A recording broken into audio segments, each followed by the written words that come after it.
Well, hello to all the wonderful podcasters out there, wherever in the world you're listening right now. We truly appreciate it. Dana here. Yeah, I'm a sports junkie, I'm a wing lover, and of course a Smart Club member because I trust my home comfort to standard heating and air conditioning, and I really think you should too. Right now it's HVAC Mania, and these deals will help offset the cost when your brackets get busted. You can score a $45 coupon on a furnace tune-up, normally $148. And no, it's never too late to show your furnace some love. And if your system's about to crash out like a 5-seat against a 12, now's the time to replace it on your schedule with 0% financing from Standard Heating and Air Conditioning. Go to standardheating.com and mention 93X. Standard Heating and Air Conditioning, providing the comfort you deserve since 1930. The 93X Half-Assed Morning Show. 93.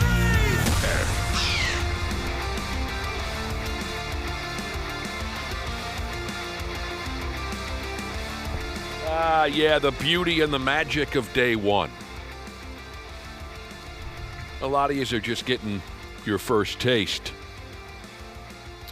of the magic of day one of a full-on 5-day work week. We are as well. We're here for you if and you need a friend along the way. Welcome to the 93X Half-Assed Morning Show. I might need to get by with a little help from my friends. I'm not too strong on my feet this morning, Cubby. What's wrong? Might have overdone it yesterday. Oh, you start early? Huh? Do you mean drinking or No, just like... no. Strong on my feet. I've got my legs are a little... It's a different day and age. Back in the day, it would have been too many Steve Weisers. Oh, yeah. No, the wife and I were mall walkers now. You know that, right? Oh, I didn't know that was your thing. I know you like to go out and shop and whatnot, but you actually mall walking? You're that age? We're mall walkers. Just taking laps around the mall. Yeah. I hope it wasn't the Maplewood Mall. That was dangerous yesterday. Oh, was shooting it? out there, yeah. Oh, no. Seriously? Oh, Which mall do you go to? Do you vary it up?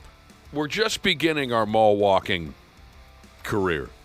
Yesterday was the first day. You know, our mall walking experiences have been kind of impromptu in the past.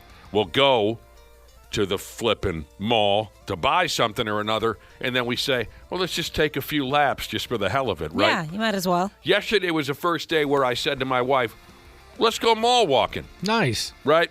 Where do you want to go? And we decided to go to Eden Prairie. Sure, that's Do a you nice get mall. snacks while you mall walk? What do they call the place? Eden Prairie Center.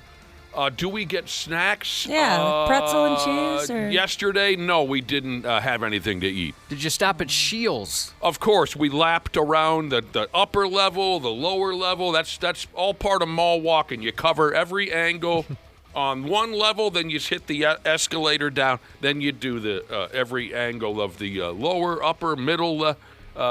Do you bring water bottles? I see mall walkers with water bottles. No. I just had some chewing tobacco. Do you put on some, like, running shoes? Tennis Leggings? shoes? Leggings, no. I did yesterday, Ashley. Again, because, like I said, the very beginning stages of our mall walking career has been impromptu. Yesterday, since it was planned, I did put on a pair of tennis shoes. Oh. Which I'm not known for tennis shoes. I don't think I've ever seen you in a pair. No, but I got a pair in the back of the closet over by, they got a stack of nudie books, and then there's, I put on tennis shoes, but I might have overdone it. My legs are a little tight. We went to, and I should mention, we crossed paths with a somebody. Oh. Mm-hmm. Mm-hmm. I suppose you were in Eden Prairie.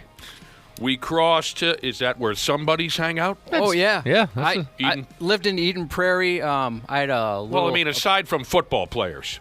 Yeah, not anymore. It used to be the case, right? When Winter Park was out that way, you'd see Vikings running around. Oh, I forgot they moved to Egan. Yeah. Oh, yeah. Yeah, so it's different now, but... You know, they filmed Mall Rats at Eden Prairie Mall. Oh, don't get me started on mall rats. I wasn't going to bring it up. Now the fancy mall is, the Galleria's always been fancy. Oh, yeah. They don't let Southdale's really fancying themselves. I like that Galleria. Yeah, I went there once. Was it last summer before? I really like that. We will certainly mall walk the Galleria now that we're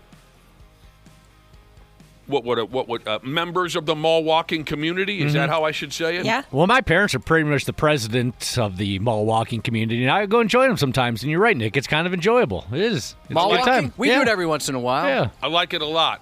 Your presidents, your parents are what? Oh, they're like the presidents of the mall walk. They've been doing it for years. They Where get their can I find them? Mall of America typically. Oh, okay. Oh, that's a lot of walking. That's a big one. That's a big That's one. where we go. Gotta I mean, work Like I yourself said, they're up not to that. amateurs. They're not amateurs. that's the one we like to go to. I mean, it's closest to our house. Yeah. which I don't think helps. I could. If I could barely make it through. I get tired. If I could barely make it through Eden Prairie yesterday, I'm not going to make it at the Mall of America. You got to work your way up. Okay. You have to take breaks. But we crossed paths with a somebody. We were walking one way yesterday, and a very well-known somebody was walking the other. And I don't think they wanted to be noticed, but I recognized him right away, although I kept it to myself. Tom Cruise. I mean, C. Willie Miles. Whoa! Wow. Yeah. C. Willie Miles. So you didn't say hi because he No, of course obviously I did. pulled him Oh, aside. that would have been awesome because he's like avoiding you. He's ducking you. He's like, hey, listen, if I stop and take a picture with you, I got to stop and take a picture with everybody. Was he there with his cool buddies? He was there to meet some cool buddies. Nice. So we crossed paths with C. Willie Miles. Been a Not- while since I've been there. What made you go to that one instead of Ridgedale? Just because I asked my wife, where do you want to go? And she said, let's go to Eden Prairie. It wasn't anything we thought about. And we jaw-jacked for a while with C. Willie, which was very nice because he's a very nice guy. It wasn't Tom Cruise. Well, he was in Brainerd, so he wouldn't have seen him. He's got some Dude. property Yeah. up there. Oh, hell yes, he does. He's got a cabin. Everyone sees Tom Cruise up in the Brainerd Lakes there. It reminds me of years ago I walked into a funeral and I ran into some parents of a friend of mine who I hadn't seen in a long time. I was very excited to see this set of parents of a friend of mine. We were all going to the same funeral. And I said, holy balls, Martha, Jerome, I haven't seen you guys in a long time. What's new? And Jerome says, hey, we're moving to Maui. And I said, what? And he said, I mean Brooklyn Park. Sorry, Brooklyn Park. A little different. Well, that. Yeah. Like you, I think I overdid it. What you over do? the weekend. We Physical moved work. a bunch of furniture. Dude. Oh, that Put sucks. some furniture together, which I actually enjoy doing. Dude, What- same here. I absolutely love it. Like getting furniture from IKEA. I hate when my husband tries to build it. I want to do it. Do you guys have you ever done that together? Because I've heard that can be a relationship ruiner. We have, and it doesn't go well. If he built, I let him build the crib because that's like a fatherly thing to do. You know, it's something you see in movies. It's a big step. Now, you And- mean like the cool slang for a house crib or Baby crib. Oh, a baby crib. Yeah, and I couldn't be in the bedroom, Josh. I had to sit down. I couldn't see what he was doing because I would have criticized. It's all my fault. He's usually in a great mood when building, but I micromanage. And how does he handle that? Because some people Not like well. to be micromanaged. Now, well, Like I've got a buddy who I think that's why he married his wife, because he needs to be micromanaged, and he likes that kind of thing. yeah, So- he so hates it. you- He's like, You please shut took up. to I'm sorry, one more time. You were moving furniture and building furniture. Yeah. Are you redoing the inside of your house? Well, I think I told you guys we got a new bed. And Yes. so it was moving beds, and then we got new nightstands. Those are what we had to put together. Oh, nice. Did you put that mattress up on eBay? A Josh Bitney game-used mattress? No, the mattress in the middle of the former arena there, you know, the workbench where jobs get done. Where the magic happens? We gave it to my youngest. He went from having a twin size to a queen now. Nice. So he can roll over a couple times with the dogs or whatever he does in there. So you got your mall walking and your furniture moving and Like furniture up building. and down stairs, everything. These are all wonderful substitutions for working out. Funny, because I just bumped into a conversation. You know, if you don't want to go to the gym, if you don't want to walk on a boring-ass treadmill, you know, in that whole gym scene, and you go over to the weights, right? Here I am with this blown-up idiot, right? We're both hanging out by the weights. Yep. If you don't want to do that routine, mall walking, building furniture is an excellent substitution for going to the gym. The worst part at my age is bending. Having to, like, get in positions that I'm not used to. I'm not flexible whatsoever, so, like, sitting down, stretching certain places. I'm getting too old for that kind of thing. Sure. I try to stretch a lot because I want to always be able to touch my toes. Can you touch your toes, Cubby? Yeah, I can touch my toes. Well, that's good at least. There What? you go, Josh. But, You like, can bend winner, over and winner. touch your toes? Yeah. Well, then what the hell are you complaining about? well, I'm not, like, flexible like, my legs aren't flexible. I can't, like, sitting cross-legged and stuff. That's Oh. tough for Oh, a guy like me. I love sitting like a crisscross applesauce. Yeah, I It's can't so do that. comfy. Well, why Sorry. would you ever do that? Why would you Well, ever? like when I said when I was building the furniture and stuff. Like I'm on the ground. Oh, yeah, and stuff start. Yeah, I know I- what you mean. All right, fine. I got to admit something. Yeah. It says don't use a drill, but I use one, or a screw gun, whatever you want to call it. Oh, he's the power one? Yeah, I don't just use that little screwdriver they give you. I don't blame you. I have to. No shame in that. I'm too lazy. I don't have the forearm strength to keep twisting. Oh, that yeah, thing. you're not Chris Pratt. You don't have those forearms. Or our boss Derek. Oh, yeah, he's got massive forearms. So you can bend over and touch your toes. You can still put on your own socks and shoes. I can, yeah. Oh, well, then what the hell? I mean, so you can't sit cross-legged? What grown man has sat cross-legged since they were 4? Well, like I said, it never happens. That's you why. just sit like this here. You just sit like this. Yeah, but how do you do that with a nightstand in between? Like this. You got the nightstand here and you go like You that. can't do that. You Holding can't? it up No. in the You air. can't just sit on your ass? You look like you were riding a chopper. Yeah. One of those big, giant, little extended choppers. It's funny you bring up flexibility because I've been having some back problems here. So, once a day I kind of try to do something or another to loosen up my back. You kind of do this here, you rock this way, that Yeah. way, you twist around. Cough a couple times. I've been attempting now to bend over at the waist and try to come somewheres near my toes. You really can? That's good. Oh, absolutely not. I'm no. surprised.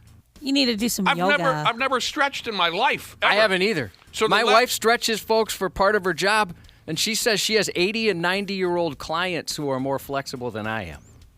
I'm just that inflexible.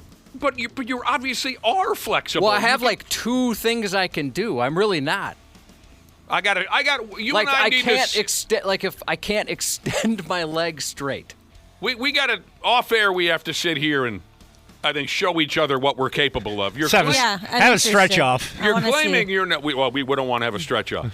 You're claiming you're not flexible, but it sounds like you are. Just at the waist. So, I've been trying, like I'm a 7th grader taking the presidential fitness test again. I've been trying to come close to touching my toes, and I'm getting there. You should have seen when I started. This is a few weeks ago. You should have seen where I could get. This was about as far as I could go when I started. Oh, that's not good. You're not even to Where your my- knees. The palms of my hands are basically at my knees. Now I can. Well, you're getting there. All right, you're about. I'm about 8 or foot. 9 inches away from my toes. So yeah, I'm getting there. Yeah.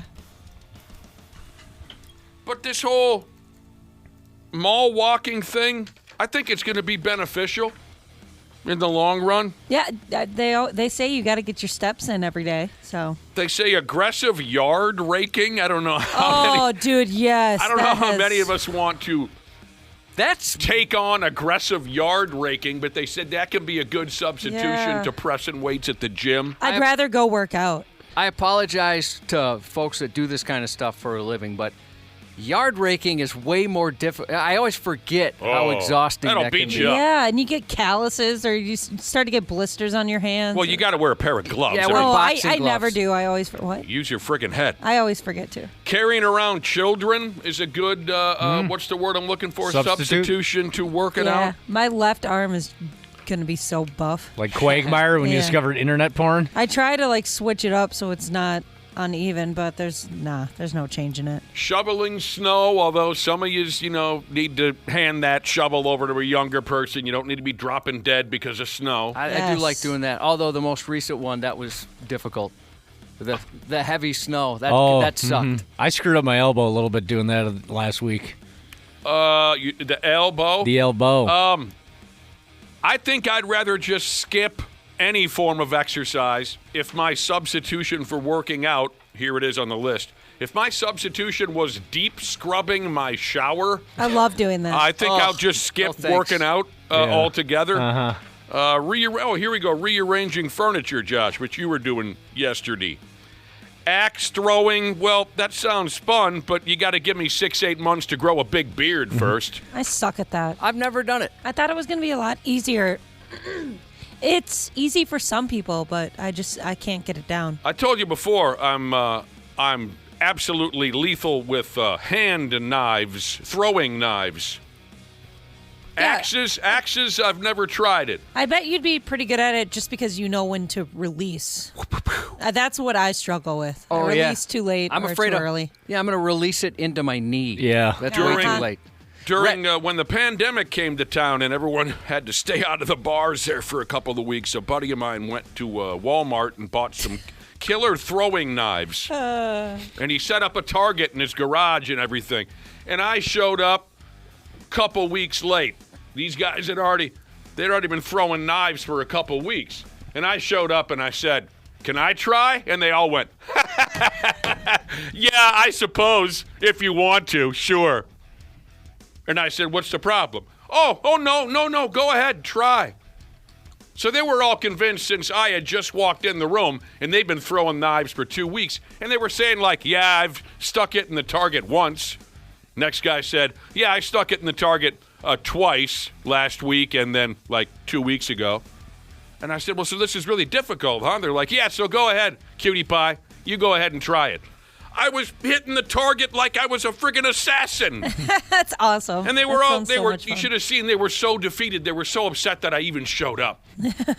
We bought one of the toy ones that you can get, like at Target or Oh, whatever. yeah. That thing sucked. I mean, honestly, like you throw it at it, it just falls over. It never Man. sticks in it. So I guess that's the closest I've ever come is using those toy ones, and it was really stupid. Maybe there's some ones that are a lot better than what we got, but that one sucked. That's so funny. It broke on the second day. Oh, that sucks.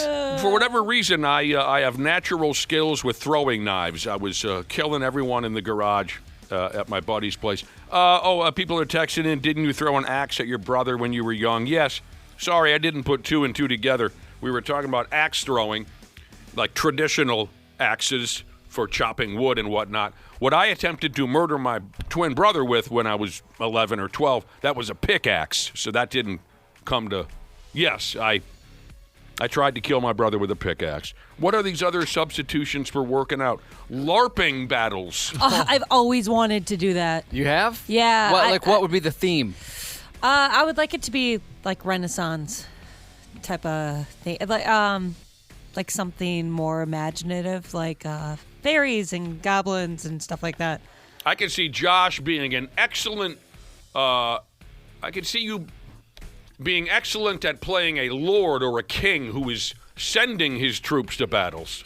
Oh, yeah, like hiding way in the back? Well, I mean, just that character where it's... you watch a lot of Game of Thrones. Yeah, something like that'd be cool. I would like to wield a sword. I- But a light one, not the heavy ones. Yeah, I don't those think get heavy. I don't think you belong in battle. How about a foil? You need to be the guy, like the king in not Goodfellas. What was the Mel Gibson? It starts with a Braveheart? G. Oh no, Braveheart. Send in the archers. That's you. You just send in the archers. It'd be kind of fun to plan something like that, sure. Actually, I lived in a neighborhood once where down by the lake there was a community of people that would play Quidditch. Oh, that is so sweet. How would they? How? They just held the broom like they were riding a pony. Quidditch is a game from Harry Potter, for those that don't know. Never saw it. That is so awesome. That sounds like it'd be kind of disappointing. It's I mean, not the as whole fun deal as is- flying a real magic broom, no. Yeah, to me, Maybe that they seemed- were flying in their head. they got high. You see right yeah, here. there you go. Just get violently high. I was saying Josh would be perfect as a king or a lord character in one of these LARPing adventures right here. Perry, Saturn, Jesus. You take your cuck chair, turn it into a throne. Sure, why not? Perfect for you. on purpose. Pole dancing. Well, that was big for a while. Yeah. Yeah, people do For, like- that. I always see people do that for their bachelorette parties. Yeah, that was you're right. There was like pole dancing gyms that opened for a month. Didn't it- seem to last. Mostly people my age and older. Yeah. What about- Sadly, What sorry. about bachelorette parties? I've seen girls do like a group pole dancing class. Oh, for sure. that, yeah. Yeah, we see pole dancing at our bachelor parties also. Yeah, it's perfect. We do. manual push lawn mowing? You're a manual push lawn mower. Well, it's a walk behind. It's not a push one. So it has the, it has the motor on it. Or whatever, The automatic thing. Washing your car by hand. I like doing What that. are we, raising money for our cheerleading? You don't like doing that? Hell no. Trying to go to nationals. Sometimes Yeah. that can be fun. I used to do that for my parents when I was a kid, so I always had fun doing it. No, washing my car by hand, I think I did it When I was a teenager? 35, Really? 40 years Yeah. ago. Oh my gosh! No, hell no. If I'm outside and I've got the hose on, I'm like, well, I might as well. Here, there's running water right here. I mean, but does our dance team need some money to go to Yeah, nationals? exactly. We do? I would Dana, love how that. much money does our dance team need? Oh, to we go? need $8,000. Oh, we better get ourselves. Someone pulls over and asks me if I could do their. Sure, I would probably say yes. Ends up like the movie Dodgeball. I'd pay you to wash my car. I would love to. You should bring it on over. It needs a car wash. I've got like the fancy towels. When we were like 20 or 21, we were hanging out at the house together, and my brother and one of our mutual buddies were hanging out there with me, and our buddy says, "Hey, the Wayzata cheerleaders are doing a fundraiser car wash," and my brother and our buddy were like, "Yeah, let's head over there, man." We were like 20 or 21. I'm like, I'm not going over there. Yeah, that's a They safe, went and hung safe out call, and leered Nick. at the cheerleaders while they were, Yeah. No. Oh, this is Good 40 for years you. ago. I know, but good for you for being like, Yeah. nah, I think I'm good on that. 30, Have fun. 35 years ago. When we used to have those Hooters bikini car washes, those would get packed. Oh my gosh. And it was cool seeing like all the different types of vehicles that would show up. And we had a semi go through one year. There were some leerers at those events. People would wait for over an hour at least to have some ladies in bikinis wash their vehicles poorly. The year that I started here, I think it was the last year you guys did something like that. I don't think it was at Hooters because obviously I don't think that was around anymore. But it was somewhere else, and it was like like really hot women washing Oh, it was really hot women? Really hot Yeah, women that that's must a not have been recipe us. that. washing bikes, and I was like, oh my gosh. I was like, this is awesome. Oh, those Motorcycle? are the ex-girls. It wasn't that at Rax in Burnsville? I cannot remember. Gosh, that was so long ago. I'm pretty sure that's where it was. Yeah, that sounds right. But they were so hot. And Ah. like I said, I just started here. I was very intimidated. You were intimidated by the heat? I was like, oh my gosh, these girls are gorgeous. Yeah, that's the recipe, right? You get attractive girls out there washing your vehicles. Yep. Hot girls with a hose. We had the Dodge Viper Club one year. Remember the Geek Squad? Best Buy's Geek Squad? Yeah. A bunch of those They all vehicles brought came their... through. What was That's their... awesome. Didn't they all collectively Volkswagens? drive Beetles? I think it was Beatles, yeah. No the Geek way. Squad showed up with their Beetle army or whatever you want to call it. Yeah, You're whole right. fleet. It was Fleet. cool. I had no idea that that's what they drove around. Yeah, it was really cute with the little sticker on the side that said Geek. Were they all the same color? Yeah, Ah, it was I don't know. it was the same, like black and white, and then with the sticker on the side. Cool. You're right. The Dodge Viper Club. We had old timers bringing in their collectible '58 Chrysler. It was beautiful. It was. It was really cool. And then there were the dudes who just walked up. Oh. Uh-oh. Did they bring their bicycle? They didn't even have bicycles. They walked it from out of the woods Wash me. and then would just stare. No. My wait. mom said it's okay if I came to the car There wash. always is. Oh, here's the thing, Dana. These guys' mothers are long dead. Oh. Yeah, their both They're their still in the hands. house. Yeah, they're still in the house, but they're dead. And the dude who took 4,000 pictures in 20 minutes. Like, where did you guys walk up from? Did you guys come out of the woods? Why are you in the woods? Yeah, there was definitely a couple of creeps. That's for sure. And they would just. No.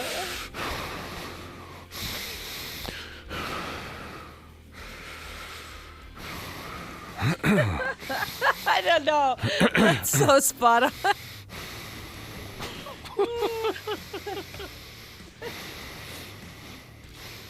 Can we help you?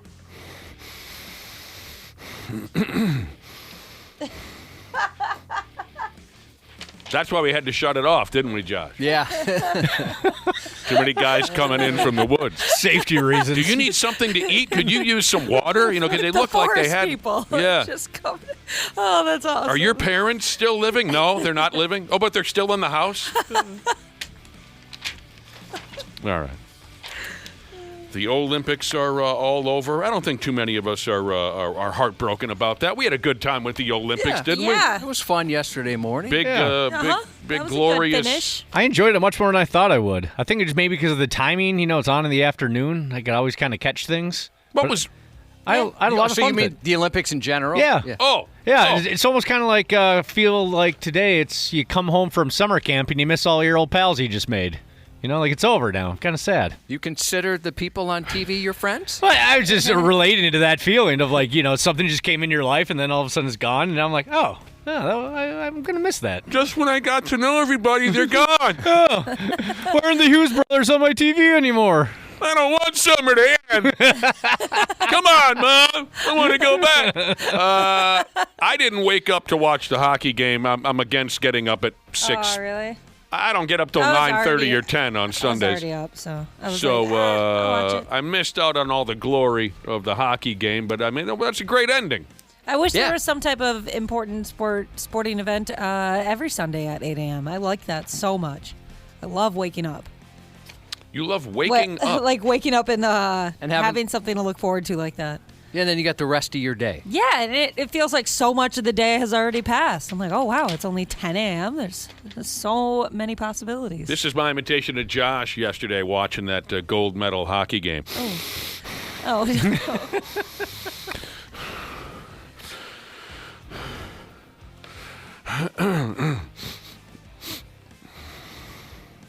Right? You were really into it. Yeah. Yeah. I masturbate to Olympic hockey. Well, it's not That's how masturbating. you It's sound? just leering. Oh, yeah, that's the only sound I make. That was the sound oh of my leering. gosh. That's unsettling. You're up Should anyway. I like touch it. my bronze medaled penis? Oh, heck yeah, I should. And I'll watch Bronze the me- U.S. win. You're always up early anyway. Yes. The game started at 7. You had been up for, I'm going to say, 2 hours. yesterday. Well, more than that. Probably closer to 4. I wake up very early. At 3 o'clock in the morning? Yeah, I couldn't get back to sleep. Oh, that was an accident. Yeah, I just happened to. But normally on Sundays, you are up by like 5. Oh, easily. Ah. Yeah, easily. God, help us all. Crazy. That's really early, dude. We got to take a friggin' break. I'm telling you. We got to take a... so we'll talk to Randy Shaver and Brad Ryder at 7:30, and we can cover all that Olympic glory that's been going on. The Timberwolves were terrible last night. That was a terrible ending to my weekend. I went to the game on Friday night. That was fun. What a great game to go to. Oh, That's the only time I left the house. I love that kind of weekend. do you want to talk? Let's save that conversation for later, because there was a special reason you were there. So we thought.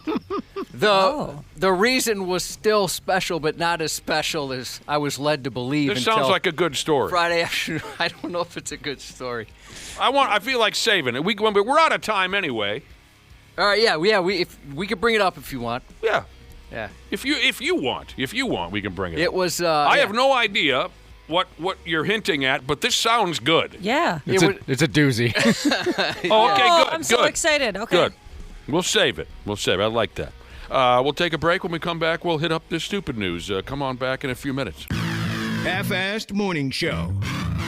93X. Well, hello to all the wonderful podcasters out there, wherever in the world you're listening right now. We truly appreciate it. Dana here. Yeah, I'm a sports junkie, I'm a wing lover, and of course a Smart Club member because I trust my home comfort to Standard Heating and Air Conditioning, and I really think you should too. Right now it's HVAC Mania, and these deals will help offset the cost when your brackets get busted. You can score a $45 coupon on a furnace tune-up, normally $148. And no, it's never too late to show your furnace some love. And if your system's about to crash out like a 5-seat against a 12, now's the time to replace it on your schedule with 0% financing from Standard Heating and Air Conditioning. Go to standardheating.com and mention 93X. Standard Heating and Air Conditioning, providing the comfort you deserve since 1930. Years of hard work, and now you've got pain in your back, your shoulders, your knees, maybe your joints. You need help. Randy Shaver here with the answer. Dave Bialke. He's got over 30 years experience in getting workers' compensation benefits for people just like you. Don't suffer. Call Bialke Law today. 763-571-2410 or go to bialkelaw.com. That's BIALKE law.com. And it spells relief for you. What would you do if your online store converted 36% more shoppers? You could take 36% more vacation. Another pina colada? Yes, please. Open a new retail location with 36% more square feet. Fantastic. Hire 36% more help. You're hired and you're hired. Shopify has the world's best converting checkout, up to 36% better than other e-commerce platforms. What you do with those extra sales is up to you. Switch to Shopify today at shopify.com/listen and get a $1 trial. Shopify.com/listen. Stupid news on the Half-Assed Morning Show.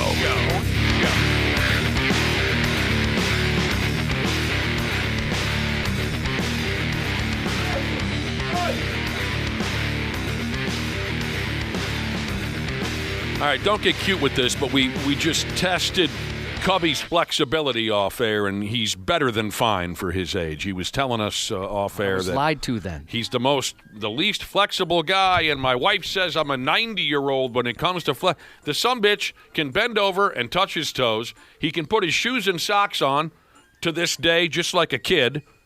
I don't know what the hell you were being told because you are wonderfully flexible for your age. I got a text message on the subject. A listener says, "What? Didn't you borrow any of that flexibility from your mother?"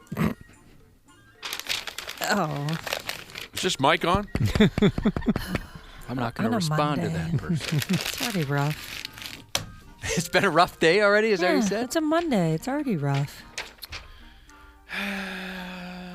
Disappointed. From your mother Yeah, was I'm the out? I'm disappointed. That was the punchline. Block that person. Oh, okay. Hang on a second. Question. How do we block a person? Yeah, I'm trying to find the block button. All right, blocked. I have often complimented you, haven't I, Cubby, on your driving skills. Yes, you're very kind. I appreciate that. I'm not sure if it's deserved, but I appreciate you saying that. I think you're terrific when it comes to driving an automobile.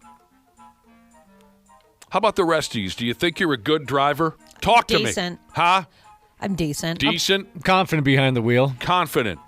Dana has the ability to get in his car and be out of the parking lot within a half second. It is pretty impressive, Dana. Like Is it? I thought that I was good at it, but I think you're better than me. I think you have like a plan where you get in the car, you pull out, you start driving, then the seatbelt goes on. I mean, you're in and out of a. It is impressive. Do you have a remote start now? I do with now. Your new? Oh, okay. Does that kind of slow you down a little because you don't have to hurry up and like warm up your car by driving it around? I guess I'm confused. If anything, I think it would speed up the process because I don't need to get in and start the car. I'm with Dana. I didn't understand the question. Yeah, sorry. I meant like with your old car because you didn't have remote start, you would just get in it and like start it, and I thought maybe you would take off right away because usually driving around helps your car heat up faster. It and sure you get does. a lot toastier. But now are you kind of more relaxed because you're like, well, I know it's going to be nice and warm when I get in there. Not really. When it's time to go, it's time to go. Oh, all Oh, yeah, right. he's in and out. I respect it. I haven't seen your car yet. Oh, it's out there. Yeah. I assume that's how you got here. I just haven't had a Dana. chance to see it. I want to take a look. Josh, it looks like a more feminine version of a regular car. Oh, okay. I Yeah. saw a photo of it. Yeah. How funny I thought would it that be? I thought that was like somebody's little sister's car, like a kind of a from the Barbie collection. How That's a funny real would car. it be, Josh, if you went out there to check out his car and he opened up his door and it just reeked like weed, like as strong as possible. Dana just hot boxes his car every morning. Do you smoke grass in your car? I don't smoke grass in general. Oh, I thought you smoked drugs. I No. would love that, Dana. All right. And I thought you were Smoke it cool. out. Yeah, I know.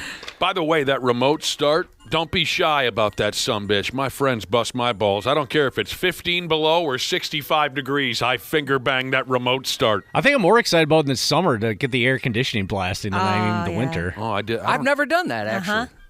I've done that. Yep. Yeah, That's I don't nice. do that because I don't prefer air conditioning. Yeah, though. we know you're like that. The hotter, the better. But now that you have that remote start, whatever they call it, I don't know if I'm using the right term. Yeah. Pump that pig for the rest of the winter. It's a beautiful thing. Don't you? Have you enjoyed it so far? Yeah, haven't you? it's wonderful. Oh, yeah, pump that sumbitch. Yeah, Nick doesn't turn his car off. He lets it go through the whole show. There have been times where I've noticed your car was running outside, Nick, during the show. During the show? Yeah, I've had to come in and tell you, like, you might have, because you have it on your phone, right? Yeah. I'm like, you might have hit the app or something because it's out there running. Oh, I might have to look that up. Maybe I... It hasn't been in a while. It was last winter I noticed it a couple times. Oh. I had to pop in here and like, hey, you might want to save some gas there. I do subscribe to the app for like 2 months out of the year. Do you? Just for that reason. I think I do okay behind the wheel. My biggest issue would be that I lose focus. I often find myself daydreaming to the point where mentally I'm thousands of miles away, but at the same time I'm barreling down the highway. I know that's not a good combination for anyone involved, but I'm trying to stay more focused behind the wheel, but I do have a daydreaming problem. Yeah, where you've mentioned before, it was almost like you got on a Star Trek transporter. All of a sudden, you're at your destination. You remember getting in the car, Yes. and all of a sudden, you're pulling into your driveway. Yeah, or I've told you the story before where I looked in the rearview mirror and I said to myself, wasn't that sumbitch in front of me a couple minutes ago? I daydream. I drift. Why are there all new cars around? Right. I daydream a lot behind the wheel. I think that a lot of people probably do that. I'm too relaxed behind the wheel. That is the most relaxed you will ever find me is when I'm driving.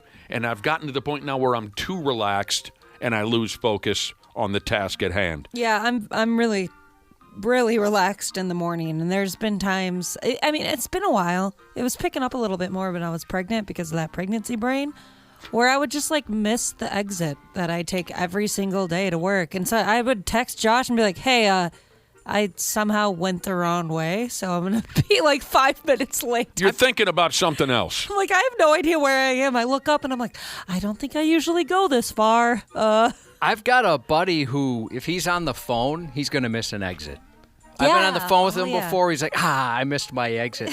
Darn We had a friend show up Friday, Holly from Apollo Heating, Air, and Plumbing for all your needs. She showed up, and she's like, yeah, I would have been here sooner, but I was on the phone and missed my exit. Like, I got a buddy that does that all the time. All right, let me go this way. Have you ever knowingly is the word. Have you ever knowingly caused an automobile accident? No. No. Yeah, I don't think I have either. Wait, I lied. Yes, I have. Oh. But Yeah. I was like, also involved? Does that still count? Yes. Yes? Okay, I just wanted to make sure. I was thinking it was like I ran a red light and I got off like safe. I didn't crash my car at all. And then It two doesn't people matter. behind me just boom. It doesn't matter if you were in the accident or not. Both count. If you knowingly caused an accident, it counts if you were involved or if you caused other people to crash into each other. You were the cause of the crash. What happened? There was a car coming in behind me and they were pretty aggressive, and so I was like looking in my mirror to make sure that they didn't hit me. Yeah. And I like veered off to the right and rear-ended somebody, and then they hit the person in front of them. Oh, my God. I felt awful because one of the people that were involved Died? were trying to catch a flight on time. Oh. But these guys, like, were some of the nicest people I ever met. It's because you're a chick. No, I think it's because... It's because you're a hot blonde. It's because you're a blonde and a hot chick. Maybe that helped. But, like, they looked very wealthy just by the way they were dressed, like the big watch. So I think they didn't really care about missing their flight because they could easily grab another one. And you're a blonde chick. Yeah, Nick and Josh are right. If it had been me, they would have taken a 4-iron to my forehead. You got a problem, buddy. They're shoving you around the shoulder of the highway. You don't know really what society is like as a hot blonde. Life is different for people like you. If it would have been Dana, they would have had him in a headlock. Yep. And they're punching him in his face. Well, thanks. Yeah, one of them they'd grab one of those neck braces they keep in their car for insurance scams, and they just go for Dana with everything they've got. Yeah, absolutely.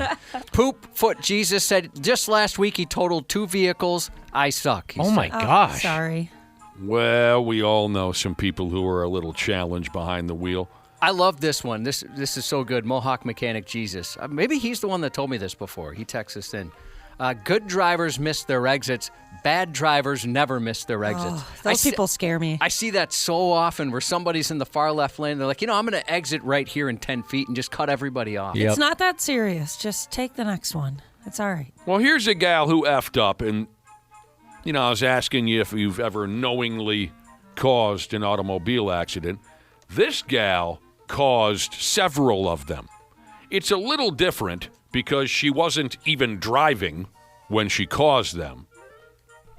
It says here a lady way over there in China. She caused several car accidents, and don't panic, I'll explain because this is a little confusing. Because this is how she caused the accidents. She was repeatedly changing the position of a traffic mirror because it was ruining her feng shui? Shui. Fun shui. Now, first off, let's have someone explain feng shui. I've like heard the it vibe. said out loud, but I'm not sure what it means.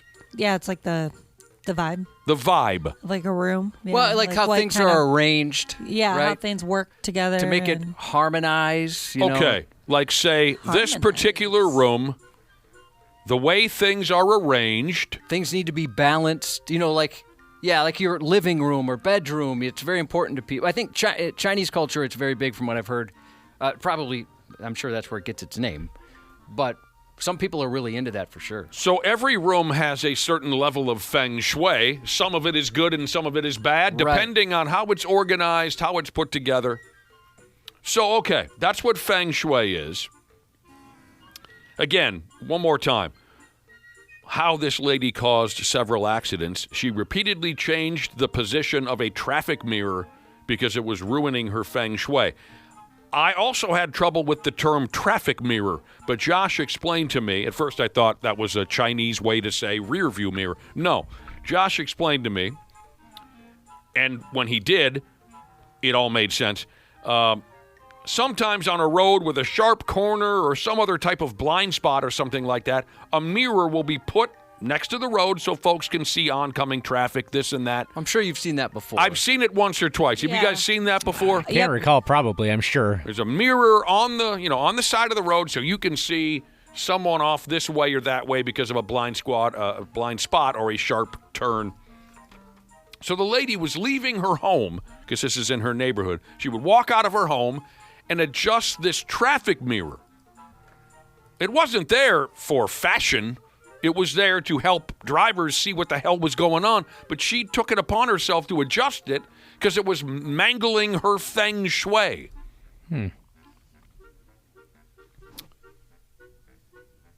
Folks driving rely on that mirror to be at a particular angle. Yeah.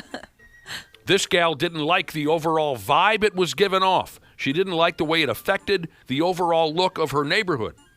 So she'd go F with the mirror, twist it around and such. And when she did that, drivers couldn't see what was coming, and they'd crash smooth into each other. More anxiety than Hair Jesus said he legitimately has been diagnosed with OCD. One thing he's really bad about is needing his rearview mirror to be perfectly centered on the rear window. I do that. I definitely do that. Oh, you give it more than one tug? Oh, yeah. Like, I'll sit there and make sure it's exactly perfect. Oh, yeah. I ain't got the time for that. Oh. No. I'm usually, once I give it one push, I think I finger bang the side mirrors with a little more Precision? precision, but that's about it. Interesting, dude. You and this other dude will really mess with that rearview mirror, huh? Oh, yeah. All right, so this is a hell of a story. It ain't done yet. The gal messing with that traffic mirror. The story says this gal is very, very much superstitious. She believed that all the bad luck and poor health in her life was caused by poor feng shui. She called a feng shui expert. Hell, they're a dime a dozen, aren't they? You can hire those. Yeah, definitely. I've never heard of a feng shui expert. I've seen it on, like, I don't watch it like I used to, but we used to watch primarily HGTV Property Brothers, right, or shows like that. Yeah. And they would have those sometimes. They'd come in, like certain homeowners would need that. I could do it for dorks. Like, you want me to come over and show you how to arrange your video game collection or your Lego sets? I can do that. Do you have a kind of a strategy for that? A little bit, yeah. Because physics teacher Jesus says it's when you have your Vikings decor all correct in your basement. So above the TV should be Randy Jefferson and the Purple People Eaters. Wide left should be Gary Anderson. That's not right. That ain't right. What if Gary Anderson hears about that? I would love to do something like that. That would be a lot of fun. I love decorating. We've got someone in this building. She's awesome at it. She does it on the side. Oh, really? Yeah, Cool. she's going to redesign these studios. She's very, very talented. I don't need much talent to make that place look better. That's true. So this crazy Throw lady, garbage away. this crazy lady, what was I saying? The crazy lady in China. She's obsessed with feng shui. She calls a feng shui expert. The feng shui expert, whackbag, told our gal that the traffic mirror was the cause of all her problems. As a matter of fact,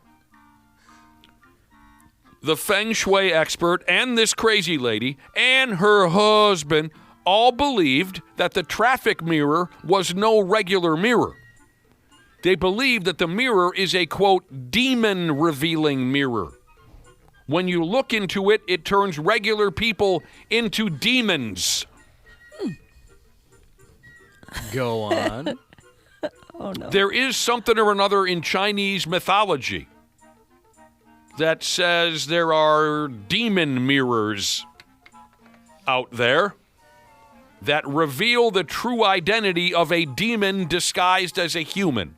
So you add in the feng shui issue. On top of that, this woman and her husband believed that this traffic mirror was evil. It was a demon-revealing mirror. Here's a quote from the husband. He said, "We are not happy having a demon-revealing mirror pointing at us in our neighborhood." He's making complaints to the city. Get that demon-revealing mirror out of our neighborhood. I'd want that. Wouldn't you want to know who the demons are running around? Yes. Or the demon police? Yeah. I would. Ghostbusters or whoever you call? I would want a demon-revealing mirror in my neighborhood so I know who I'm dealing with. If I worked with the city, I would just take the mirror down, drive around the block, and then come back and put the same one up. Yeah. Look, we got a brand new non-demon revealing mirror Yeah. for That's you. friggin' brilliant. It is. Yes. This is a different mirror. No, it's not. Same one. No, it isn't. It's different. No, see, no demons. So because of all this bizarre nonsense, as I was explaining, the wife would go on outside, twist that friggin' traffic mirror around, and it started a string of terrible car accidents in the neighborhood. After all the car wrecks, the police pulled this effing maniac couple aside, the gal and her husband. The cops pulled them aside and said, "Look, stop playing with the damn traffic mirror, or we're going to take both you morons to jail." Hopefully that puts a stop to it, but we're dealing with a lot of craziness here. This could be far from over. By the way, you guys did a wonderful job, but just for kicks, here is the definition of feng shui. It means wind and water. It's a traditional form. Oh, God, maybe I shouldn't even bother. I'm going to go ahead anyway. It's a traditional form of geomancy, if I'm saying that correctly, focusing on spatial arrangement and orientation in relation to the flow of energy, which is known as Chi. Chi. Believers in Feng Shui are convinced that the way one arranges objects affects one's success, health, and happiness. The demon-revealing mirror. Cool. Yeah, I want one. That does sound kind of sweet. Out there in Chicago, not far from here, Josh. No, not too far at all. Been there a couple times. Chicago, Illinois. There's a billboard in town that offers folks a free burrito. But here's the problem. You got to use one of those QR codes to get that free burrito. you gotta, I've never done this myself, but you gotta point your cell phone at the QR code. Is that correct? Is that Yeah. You've actually done it before. Remember we went towards the end of the pandemic there? We went to that restaurant and we're like, gosh, I wonder why they're not bringing any menus over here. We've been here for a while. But they had the QR code on the table that we scanned with our phones. Oh. And that's how we ordered. Oh. So you have done it. I have done it. Watch my parents try to figure that out. It was one of the most stressful things ever. Oh, I would never want to watch my parents deal with it that. was painful, Ashley. It was painful. Oh, no. I hope they never come across that. So, yeah, Josh and I were sitting there and sitting there and sitting there and sitting there, 20 minutes, half hour. And I finally turned to Cubby and I said, is anyone going to ask us if we want to have a beer? Or? Yeah, I'd never pissed seen off. that. I'd never seen it before. We had never seen that gimmick. And the lady said, well, there's that squiggly pile of colors there on the table we were sitting at. Point your phone at that pig, and the menu will pop up. Just bring me a menu. Yeah, I thought it was just an ad or something. I never even looked at it.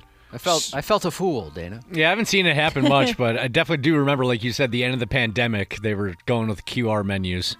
Is that does Panera do that? I thought there was like a restaurant like that you just sit there at your table and do that. I've liked that only if you can, like, order as well. I don't want to have to talk to you. Like that's pretty cool. And then you bring my food and it's just like this really small interaction. I like that. Former server, I don't want to have to talk to you. Yeah, no, if I don't know, if I want to talk, I'll just, sit at the bar. So a billboard in Chicago offers folks a free burrito. You got to point your phone at it as you're driving a motor vehicle.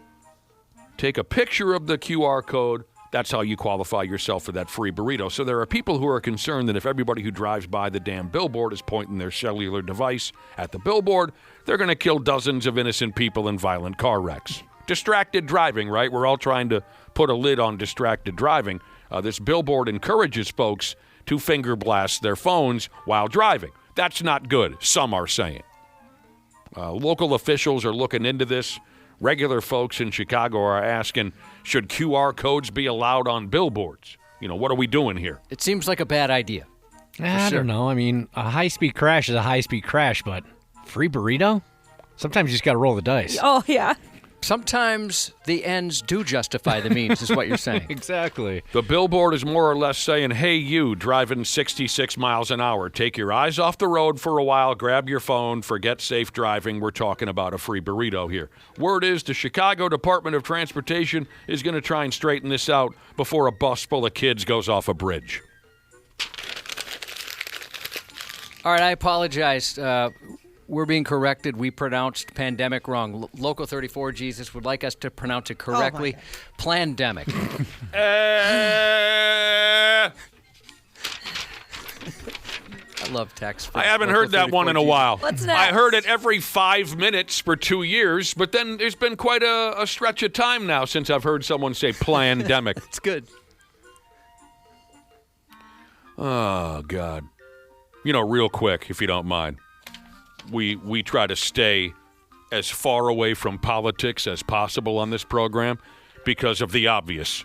Politics these days are a total nightmare, and it invites crazy people to say crazy things. So we steer completely away from it. But you got to hear this, Josh, real quick. Over the weekend, I was shooting pocket billiards with some of my jabroni pals, and one of them was telling a story of some trouble he got in a few years ago, right?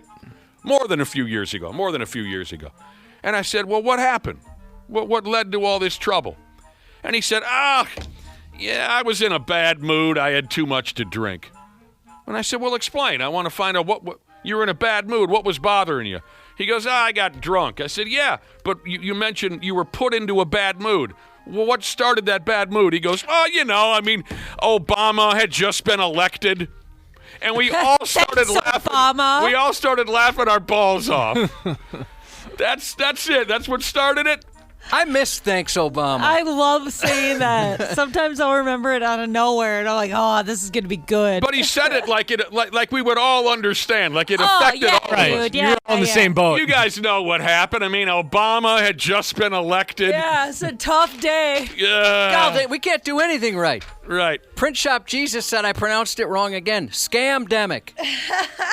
I'm never going to get this right. Oh, scamdemic. Oh, You're right. With the politics thing, I wish, there's so many great jokes that I wish we could tell, or funny things like that Yeah. we want to say, but, some people would be offended by it, and that's not where our goal is. But, man, I've heard some on both sides where I thought, that is so good, I wish we could joke about that. Oh, my damn. In Stupidvania, the neighborhood car wash went sideways. It swallowed up and trapped some poor lady and her car in there for a smooth hour. Thanks, Obama. Yeah. I mean, Right. That'd be like a decent. Wait, was it running Well, yeah, she was in the the car whole wash. time? Oh, no, I don't think she left her car running. She shut it off at one point or another. I mean, she was in there for an hour. I guess that'd be I like, turn mine kinda off, fun. like some of those ones that are crazy long. There's one by us. It feels like it's 10 minutes. I should time it out, but I'll turn my vehicle off. You trying to conserve gas? Yeah, I guess maybe. I don't know how much gas it actually conserves, Are but you the type of guy that puts the vehicle in neutral on hills and whatnot? no, that seems like a bad idea.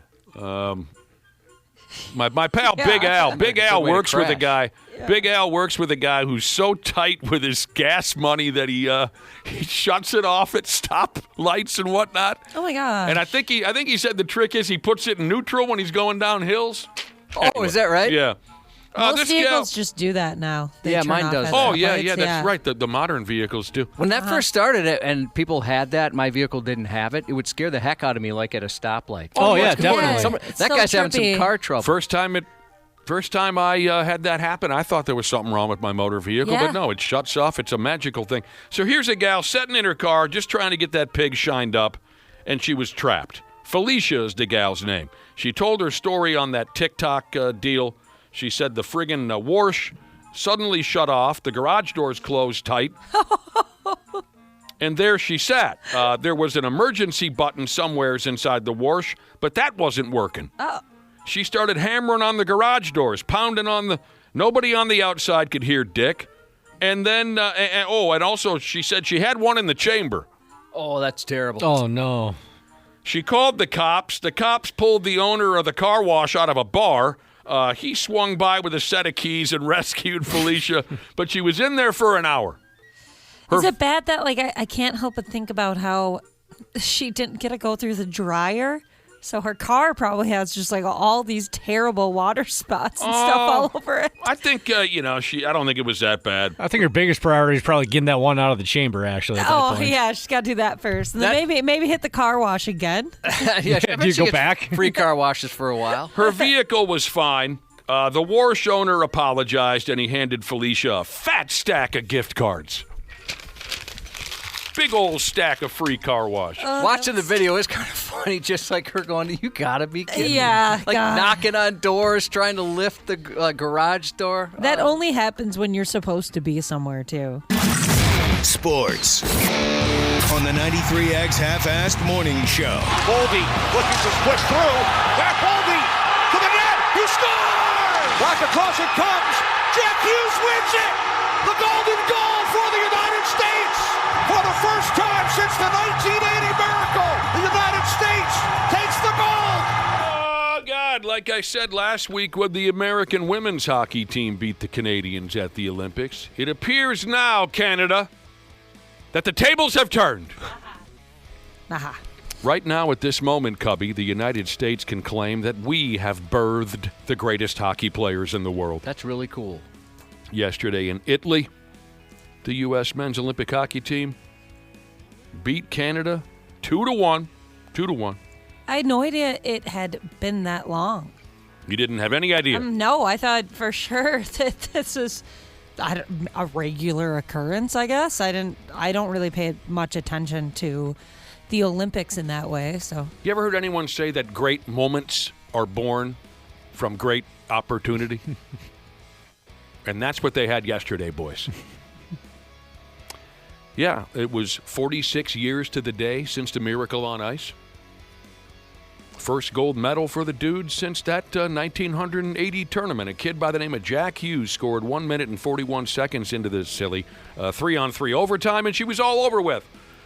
Connor Hellebuck, the goaltender. Bing, Holy boom. crap. I'm going to stop this one. I'll put a glove on this He one. was on fire. Yeah. I'll use my goal stick. I'll use my foot, my chest, my nipples, my upper body, my lower body.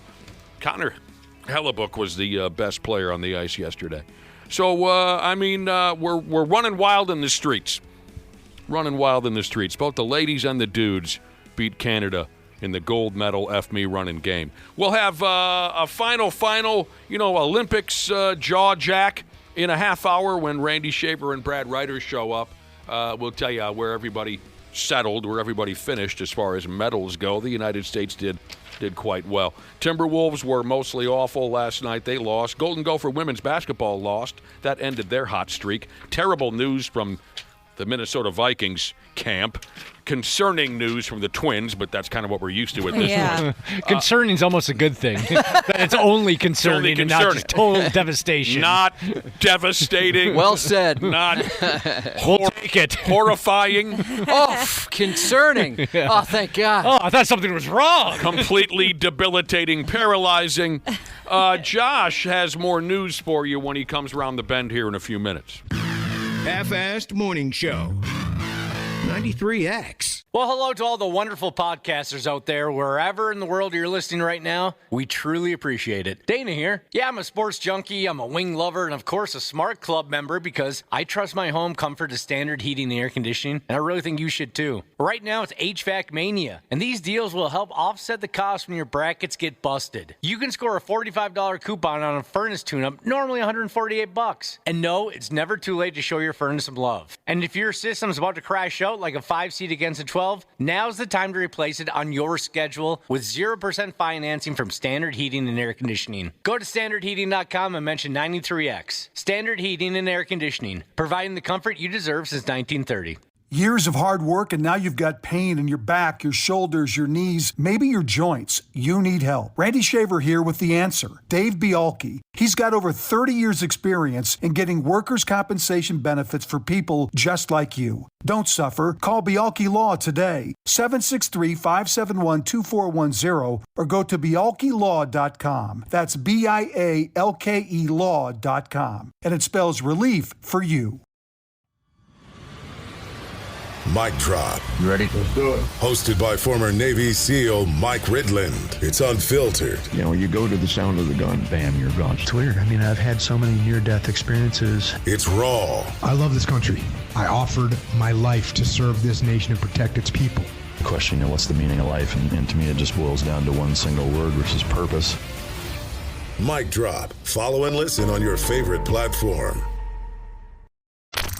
The 93X Half-Assed Morning Show. They got their heads up their ass. On 93X. Village Council is aware of the incident, and they're going to be discussing it here sooner than later. Some dingus is facing 2 counts of voyeurism after he was caught on camera sniffing a teen's underwear. Oh! And nobody is more furious about the arrest than Town Mayor Wesley Dingus, because he's the dingus they arrested. The mayor. Sniffing a kid's drawers? That's right. Was the kid wearing the drawers? No. Thank God. That is worse. January 13th, the Richland County Sheriff's Office was contacted by Children's Services after receiving a video showing an adult male going through a family member's bedroom, picking up the teen's underwear, and smelling it. Was it an anonymous video? No. No? No. Okay. The victim had sent the video. Oh, all right. The high school student, a relative in his care, told officials she suspected Butler Mayor Dingus had been entering her bedroom, so she bought a video camera to confirm it. How the hell was he getting into her bedroom? He lives with her, or she lives with him. Oh. She left home at about 7 a.m. for school. 15 minutes later, her phone pinged with a motion alert. When she checked the footage, she saw Dingus entering her room for a one-man panty raid. Oh, he was ready. Including some enthusiastic olfactory investigation of her panties. Needing to fill his nostrils again, the next day at 7:17 a.m., she received another alert that Dingus was back, once again rummaging for worn underwear and once again smelling it, this time upping the ick factor by caressing his crotch over his clothes, which led to the miscreant mayor's arrest. But this time, apparently he became known for masturbating on video. It's not the first time he's facing a judge either. He's looking at numerous charges for running over a man wanted for violating parole back in July. Police, who neither requested nor required his assistance, said the mayor spotted a man attempting to flee and decided to run him over with his car. The department was not amused, and instead of cutting ribbons, the mayor may benefit cutting a plea deal, as cops arrested him following the mayor's misguided vehicular vigilantism. That fleeing man is recovering from his injuries. He's a panty sniffer. Yeah, of a family member. Yuck. An in-house panty sniffer. Yeah, he doesn't go too far. Yeah. Not going to put in too much work. Yeah. F me running. This next story is not about sniffing crotches, but it is about sniffing cocaine. A Wisconsin woman is on leave from her job after a coworker reported she was using cocaine in the bathroom of an elementary school where she's the kindergarten teacher. Oh, no. The 58-year-old in charge of 5-year-olds came to law enforcement's attention after a tipster alerted a school resource officer at Lincoln Elementary School in New London that she found powder on the counter of the classroom bathroom and bloody tissues in the garbage can. In the complaint, the tipster told police the teacher began behaving differently, saying the kindergarten teacher was scatterbrained and easily losing focus. She told the officer she shared her concerns with the school principal but felt she wasn't being taken seriously. Another individual said she'd seen the same behavior and bloody tissues after the kindergarten teacher used the class bathroom and said she also told the principal as well.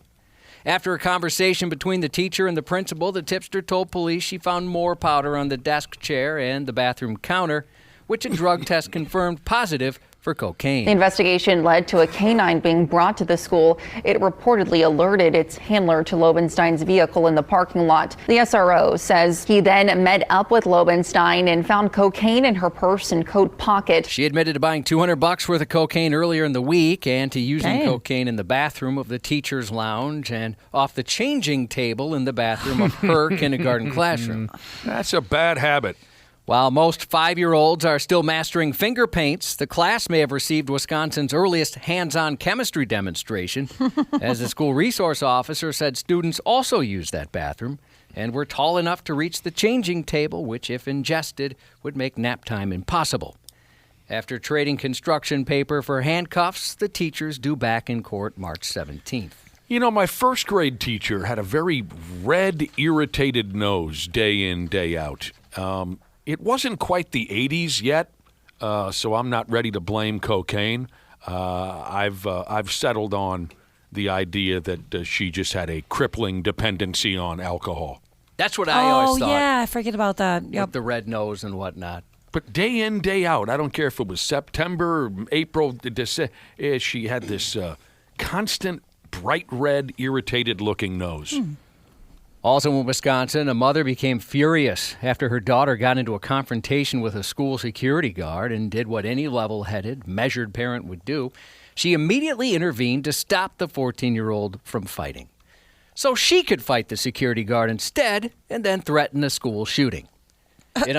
Mom will show you how it's done. It unfolded February 13th at Green Tree Preparatory Academy in Milwaukee. Before the end of the school day, 33-year-old Yeshiva Daniels arrived on campus. According to police, the trouble started earlier when a security guard told a 14-year-old girl she wasn't allowed to use her phone while class was in session. The student allegedly became disrespectful and threatened to call people to the school. Before the final bell rang, Daniels arrived on campus without permission. She went straight to the security guard who had reprimanded her daughter and began punching her. The 14-year-old girl and 2 other students joined that fight, punching and hitting the guard. 2 additional guards tried to break up the embarrassing lunacy, but they were struck multiple times by the fists of morons as well. By the end of the physical altercation, Daniels was shouting at the guards and said she was, quote, fixin' to come back and shoot this MF'er up. But that plan hit a kink when she was tossed in the clink, courtesy of law enforcement. In this statement to families, MPS says it will take appropriate action against the student who participated. Daniels was issued a no trespass order and is now banned from school grounds. She was charged with 2 counts of battery to a school district officer as a party to a crime, making terroristic threats, and misdemeanor disorderly conduct. Well, the daughter did not lie. She did, in fact, call people up there. Yep, she did. You're right. She called Mom. And you know what, Josh? You know what I think is the saddest twist to the story is I guarantee Mom walked away from that feeling absolutely justified and satisfied with what she had done. Yeah. I totally agree. Yep. I'm sure that's exactly it. Not a lick of shame at all. In North Carolina, a 12-year-old boy missed his school bus one morning and decided to take matters into his own hands. Instead of staying home or finding another ride, he got behind the wheel and drove himself to school. Around 8:30 a.m., officers pulled over an SUV when noticing the driver behaving suspiciously. When they ran the plate, they discovered the vehicle had fake license plates as well. What they found next made the stop even more unusual. The driver was a 12-year-old boy. He told officers he missed the school bus and figured he might as well drive himself. A resource officer assigned to the 12-year-old boy's school was contacted and took him to campus. It's not immediately clear why the car had fake plates. Yeah. Yeah, did the kid take the time to create fake license plates? I doubt it. But the officers were very interested in speaking with the boy's parents. Oh, I bet. Figure out what happened. For a lot of reasons. Dad's a crooked sumbitch. Dad made up those fake plates. We don't know. Yeah, that'd be my guess. Kid's just trying to go to school, do the right thing, and he's got to deal with all this mess. Come on. A massive pit of irony opened up last week in Phillipsburg, New Jersey, swallowing a dump truck. Ironically, the truck had been headed to repair a sinkhole, which opened up last Monday. But instead, it was outmaneuvered by the mouth in the ground, eaten by a different sinkhole, while on the way to repair, the first one. There was some water main repairs there in the past. There is a major water main that does go through there. That's one area we are looking at, but the actual reason has yet to be discovered. By Wednesday, firefighters were going door to door to assist with voluntary evacuations. 7 homes were deemed unsafe, and dozens more are without water or power. There's no heat, water, nothing. They don't really know when anything is going to be turned on, so they're kind of just telling everybody, like, head out if you need to, right? Families in the area were alerted to a nearby warming center as the township works to figure out exactly what happened. Meanwhile, neighbors say they're growing increasingly concerned that more sinkholes could be found. That's so scary. Here we are to save the day. Oh, no. I find the sinkhole craze quite fascinating, kind of like like a hurricane. I hear about them, but I've never seen one in person.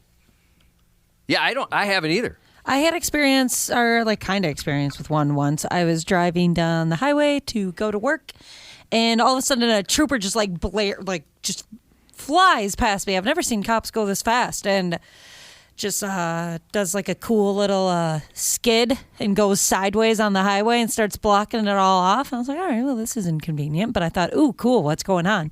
And it turns out a huge sinkhole happened on the highway. It's awesome. Real deal sinkhole. Yeah, it is awesome. Everybody was okay, Dana. So, yeah, it was super cool.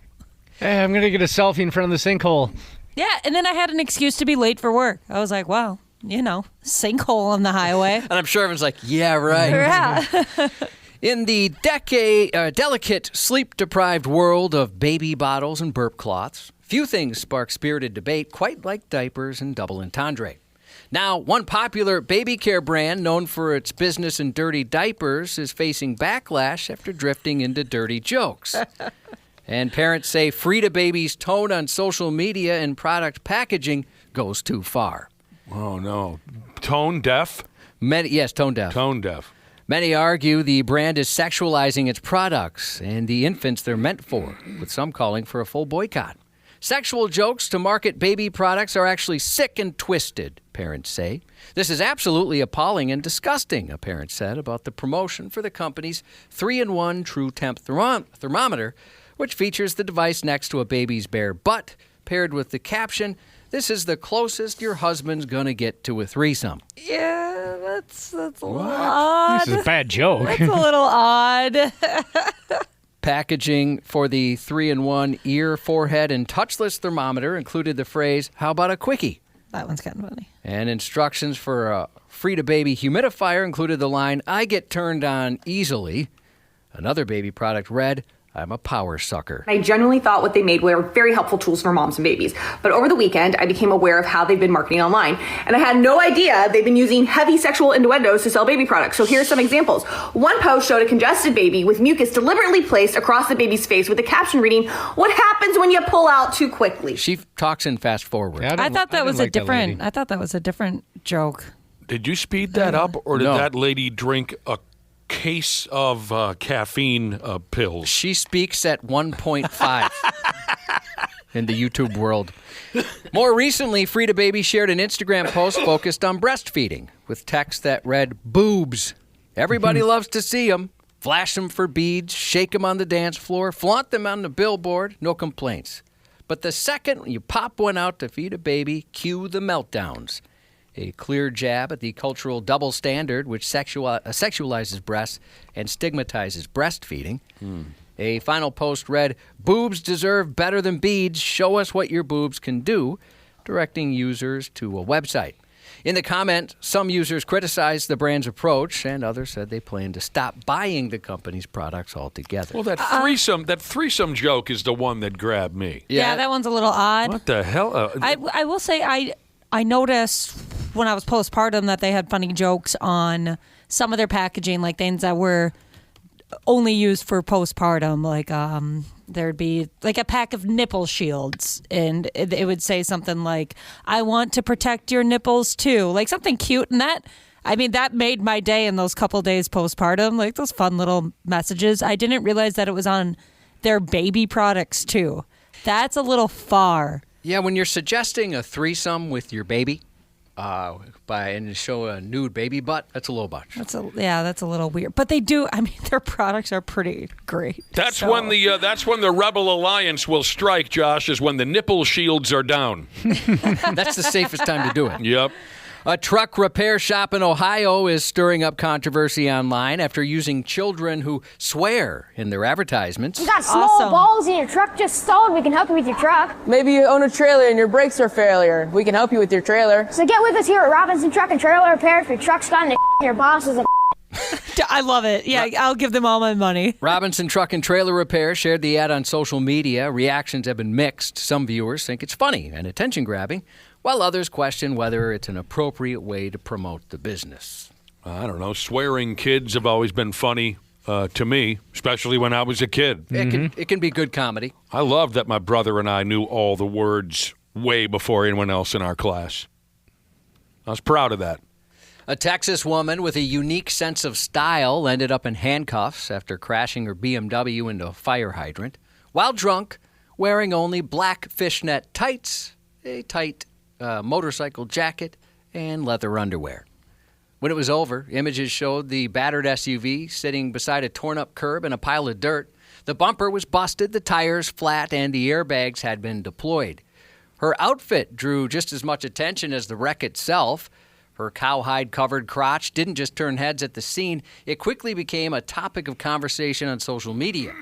So she just had a pair of panties on and some leather underwear, fishnet stockings. Yeah, and a skin-tight motorcycle jacket. Ooh, it kind of reminds me of that gal from Missing Persons. What was her name again? Do you know who I'm talking about, Josh? I don't know what Missing is. Is that a movie? No, the band. Oh, I don't even know what's a song? Maybe I know a song. Yeah, they had a song. They did a song. I know. 651-989-9393. Who was the gal from Missing Person? She was very scantily clad. Or maybe you'll recognize this name. Separate from Missing Person, she was her own solo artist. Wendy O. Williams. Do you remember her? That sounds familiar. I think I might know a song from her more so than the other band. I'm going to our text machine because I know someone can tell me Missing Persons. What was that gal's name? For the 80s, that was quite scandalous that they would just wear the panties. And the way before that gal from the Prince movie did it, what was her name again? Apollonia? Just the panties and the fishnet stockings and a tight leather. I'm going over to our text machine. The brother and sisterhood never lets us down. One user commented, "She hit it so hard it knocked her pants off." Another added, "I think she was already drunk when she picked out that outfit." Hope she got 2 tickets, another critic said, one for being intoxicated and one for that outfit. The woman was also wearing open-toe slippers. Yeah, people are telling me her name was, the gal from Missing Persons' name was Dale Bazio. That sounds right. And the song was What Are Words For? Oh, I know that song. What are words for? Yeah, blah, okay. blah, blah. Her name is Dale? Yeah, D-A to the L plus you add an E at the end there. Yeah, what are words for? I can't finish the sentence, but it was a long time ago. Yeah, I knew that. I know that song. Tonight on CBS and streaming on Paramount Plus, the world of FBI expands with an all-new spin-off called CIA, where an FBI agent and a CIA agent work together on a clandestine task force to prevent domestic terrorism. And hey, Josh. What? And someone came up with even the bigger single by Missing Persons, Destination Unknown. The title sounds familiar. How's it go? It was very beep, beep, beep, beep, beep, very keyboardy. I missed that from the kind 80s. of Devo-y, kind of Cars-y. Yeah. Kind of beep, beep, beep, beep. Streaming on Hulu. The second season premiere of the post-apocalyptic political thriller Paradise. Oh, heck yeah. Heck yeah. I got to get my group message back up and running. You have a Paradise group message? Yeah, with just some like strangers from Twitter. We had like this little group who we would discuss every week. Actress Dakota Fanning turns 32 today. Olaf, the snowman in Frozen, Josh Gad, 45. Wanted to send some brother and sisterhood love to Magic playing Machinist Jesus, a regular texter, and his family, whose Aunt Marcy passed away Thursday. Made it to 90 years old. That's impressive. Wow. Good run. Yep. Sorry to hear that. Also, sorry to hear this. More love to works in the same building as Josh Jesus and his family. They lost their nephew Friday night, way too young, only 23 years old. Happy birthday to Denver Jesus. Let's ride, says Mosh Crusher Jesus. He's still going with the let's ride gimmick? Yeah, I suppose if you're from anywhere outside of Denver, you got to hammer that. Yeah. Happy belated 42nd to Geocaching Jesus from your wife. Happy birthday to another bus driver Jesus, Costco Jesus turning 36, and Leo turning the big 08 from Dad, a.k.a. soon-to-be divorced Leaky Butthole Jesus. Leaky Butthole's back on the market, huh? He sure is. And that's 93X News. Randy Shaver and Brad Ryder on the Half-Ass Morning Show. Back across it comes. Jack Hughes wins it. The golden goal for the United States. For the first time since the 1980 miracle, the United States takes the gold. This is all about our country right now. I love the USA. I love my teammates. It's unbelievable. The USA Hockey Brotherhood is so strong. I'm so proud to be American today. Unbelievable game by Hellebuck. He was our best player tonight by a mile. Unreal game by our team. Just a ballsy, gutsy win. That's American hockey right there. That's a great Canadian team, but we're USA. We're so proud to be Americans. Tonight was all for the country. You know, oh, wow, I didn't know we had a... Here we go.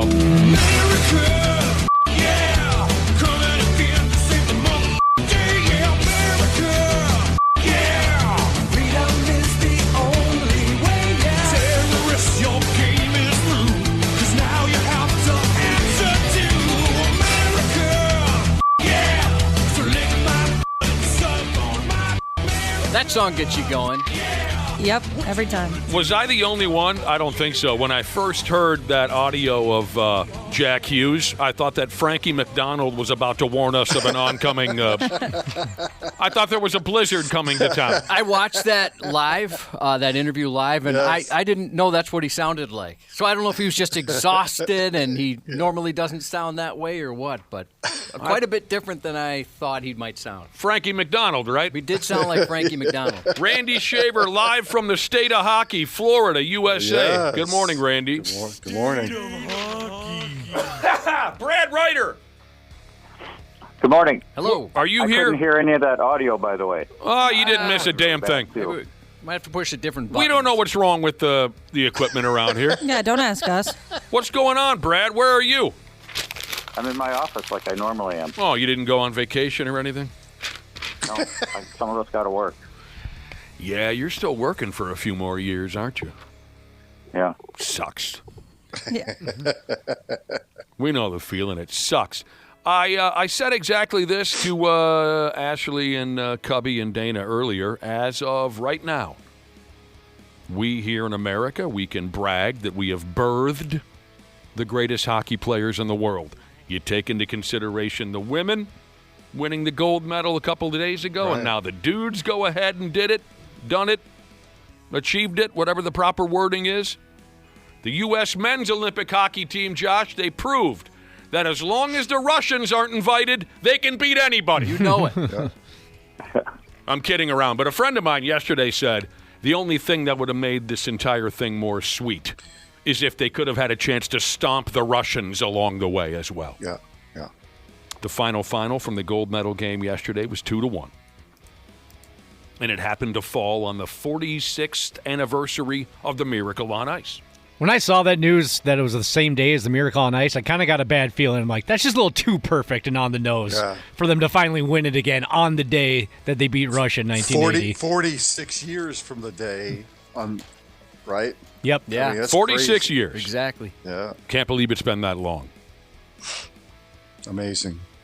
I mean, what a great game. 1980 was a long time ago, but when you say 46 years, it kind of hits you right in the nuts, especially if you've been around a lot longer than 46 years on planet Earth. There goes Jack Hughes. He gets the winner. Connor Hellebuck, as you heard Jack Hughes say in the audio there, he was about ready to tell us about a snowstorm. Josh cut him off.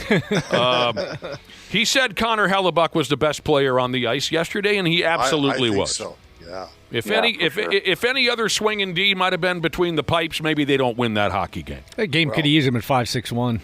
I mean, that one save where he swung his stick around and, by some miracle was able to deflect that puck from going in was incredible. The slow-mo. So when they make the movie about this team, it'll be like Jim Craig making 40 saves in the third period. 46 saves exactly in the third period. Yeah, it's amazing. Hellebuck, 41 of the 42 dirty Canadian shots on goal, he swallowed them up. That's a lot of friggin' shots on goal. 40 friggin' 2. It felt like the ironic part is he gets to go back to Canada and play now. Yeah, for Winnipeg. Right. Oh. Yeah. He'll be buying his own beers for a while, I bet. He was terrific. He was great. And the fact that the penalty kill was so great when it was 5-on-3, amazing. I mean, Canada easily could have scored a couple of goals in that time frame had things not worked out the way they did. So how about Nathan McKinnon missing a wide open net? Oh, I know. There's so many plays like that were just like crazy. And he's kind of butthurt about it, Nathan McKinnon. Well, also, the Canadian coach is upset about the overtime rules. Well, you didn't read the company handbook before what the hell? Was that a surprise? You ended up winning. They had plenty of opportunities before the U.S. scored. Well, yes, they did. I missed this. What, the Canadian coach Sullivan, is that his name? Yeah, he was like butthurt about the overtime rules, the 3-on-3. It was like, what? I think we all agree it's not great. It's stupid. I mean, I don't think anybody thinks it's a great rule, but it's the same for both teams. Okay, so I'm sorry. Just generally speaking, he doesn't like 3-on-3, or he was surprised by something. It didn't seem like he was surprised. He just criticized it afterwards. He was just generally criticized. Well, he's not the okay. That's not the way you should determine a gold medal. Well, that's the rules. As if Canada had won in overtime, he'd be like, I think we should split this gold medal with the U.S. because it's really not fair. Yeah. Okay, here's the thing. Here's where I got confused because the rules did slightly change along the way in the preliminary round of the Olympics. There's something different about overtime and the shootout. In the elimination games, there's something different about the overtime and the shootout, and in the gold medal game.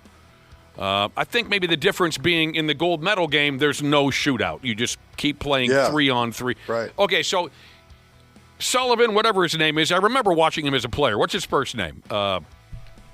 Is it Sullivan? I swear to God, I know the coach for Canada. I just can't think of his name now. At any rate, he's not alone. Mike Sullivan. Yes, thank you. He's not alone. The Olympic Hockey Committee, whoever they are, they need to scrap this 3-on-3 overtime nonsense. It's stupid. So I'm with him. They should. You guys have heard me say it a million times. You should win a hockey game by playing hockey. Yeah, I agree. But those are the rules right now. Right. And everybody play. And you can't tell me Canada put like 3 incredible players on the ice. Right. Come on. I mean, so. Well, like I said, too, they had chances before the U.S. scored. They had two really good chances. Oh, for sure. And they wouldn't have been there had they not won an overtime game earlier in the elimination round, as the U.S. was the same way. How about telling your best player not to follow the puck and follow the player, which created that scoring opportunity? I missed it. I didn't see the game. I don't know what you're talking about. What, Brad Ryder? The game-winning goal. The game-winning goal. Game-winning goal. Yeah. Yeah. I got to be honest. I didn't even see the game-winning goal. They forgot all about Jack Hughes in the slot. Well, I'm what were you doing that was more important? Sleeping. Are you kidding me? No. Come watching on, Nick. The gold medal game? Yes, I'd rather sleep than watch the gold medal game. Oh, my God. I thought maybe it would be replayed. You are not American. That's fine. State hockey, my. Yeah, exactly. If it was 30 years ago, I would have been awake and half drunk before the sun came up. But no, I'm not getting up before 7 o'clock on a Sunday for anything. So you can't tell me if Jack Hughes' teeth are still in Milan? You didn't see where they went? Someone did. So awesome, someone did send me a picture of his mug. It was fun. I mean, he was smiling. You know, it was funny. You know, he didn't seem to care whatsoever. John, well, yeah, they're all missing chiclets in there somewhere. Yeah. We were mistaken. John Cooper is the Canada's. Oh, well, who's this Sullivan guy? I think he's the U.S. coach. Oh, sure. Yeah, I knew somebody was somebody there. There is a Sullivan. Yeah, Cooper. Well, yeah, not many of us like the 3-on-3 thing, but like you guys said, he knew what was coming. Yeah, sure. He knew it was coming. And he wouldn't have complained likely had they won, so. It's just so different than the traditional way to play the game. That's what bothers me. It's friggin' pond hockey. No, I don't think anybody really loves it. No. You should win a hockey game by playing hockey. I will say the game was incredibly fast the entire game. The speed of the game was insane. If you watch the game. They got it cooking, huh? Oh, my gosh. It was the direct opposite of watching an all-star game in any sport. Oh, my gosh. It was so – I mean, you know, you're talking about the greatest players in the world playing for a gold medal, and they're all playing all out. It was – the speed was insane how good it was. So there you go. The very first gold medal for the United States men's Olympic hockey team since 1980. Speaking of these coaches, did you guys know that the coaches don't get a medal? Really? That's a bummer. That's true. I didn't realize it until some of the outrage over the weekend where people, I mean, some of the headlines were, nobody realized the coaches didn't get a gold medal, and people are furious about it. I never knew that. So Herb didn't get a medal. Does this go all the way back to? That's correct. Herb didn't get a medal. Yeah, I don't know. I guess it's something I just never really considered. F me running. Yeah, I would have just assumed. That's weird. It says here, after the women won their gold medal last week, their head coach, it's either John Cooper or Sullivan. Pat Sullivan. Their coach, the United States women's coach, his name is John Wroblewski or something like that. He had one simple request of one of his players. He just wanted to take a look at her gold medal and just handle it for a minute because apparently he doesn't get one of his own. I was unaware of that. Only the athletes are awarded medals. The coaches are not. So if you're coaching the bobsled team or the figure skate or the hockey, you don't get a medal. What was with the Beanie Babies? Beanie Babies. Do you see that? They hand them like a little stuffed animal. Oh, yeah, that's so bogus. That's the mascot, right? Yeah, I know, but it's so funny. You just lost a gold medal game in overtime. Here's a Beanie Baby for you. I've loved the reaction videos of that, of like the look on their face. One of the coolest things I got to do was when after the men's curling team won, what was it, back 8 years ago when I was with the Wolves, we had them out to a game, and they brought their gold medals with them. Did they bring their Beanie Babies? Let me wear it. No, one of the guys let me wear it and take a picture with it. It was really cool. Some stolen valor there. There you go. So, yeah, what was I saying? What's his name again? Nathan MacKinnon. Nathan MacKinnon's very butthurt about the loss yesterday. He said something to the media like, well, who did you think was the better team out there today?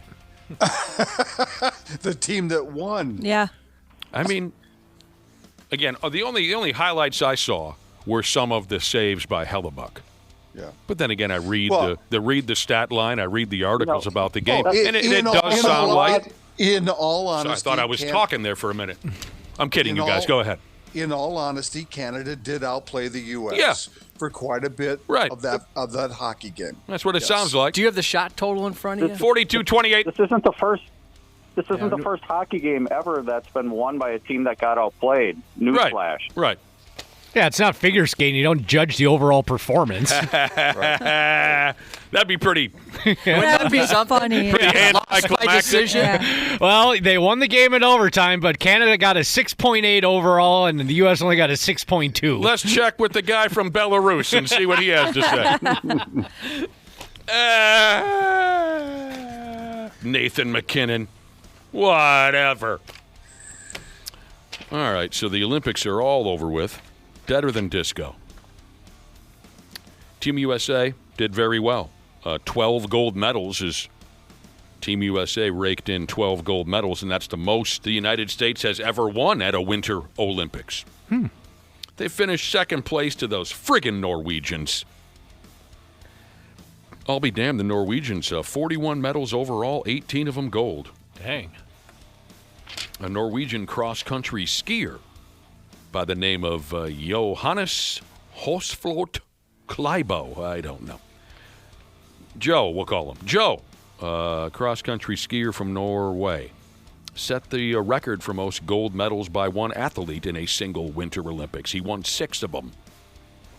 But then there are people who say, well, 2 of them were a team event, so he really only won 4 individual golds. So that means Eric Heiden's record, back to 1980, Eric Heiden's record of the most individual is still, you see where I'm going with all that? Mm-hmm. Yep.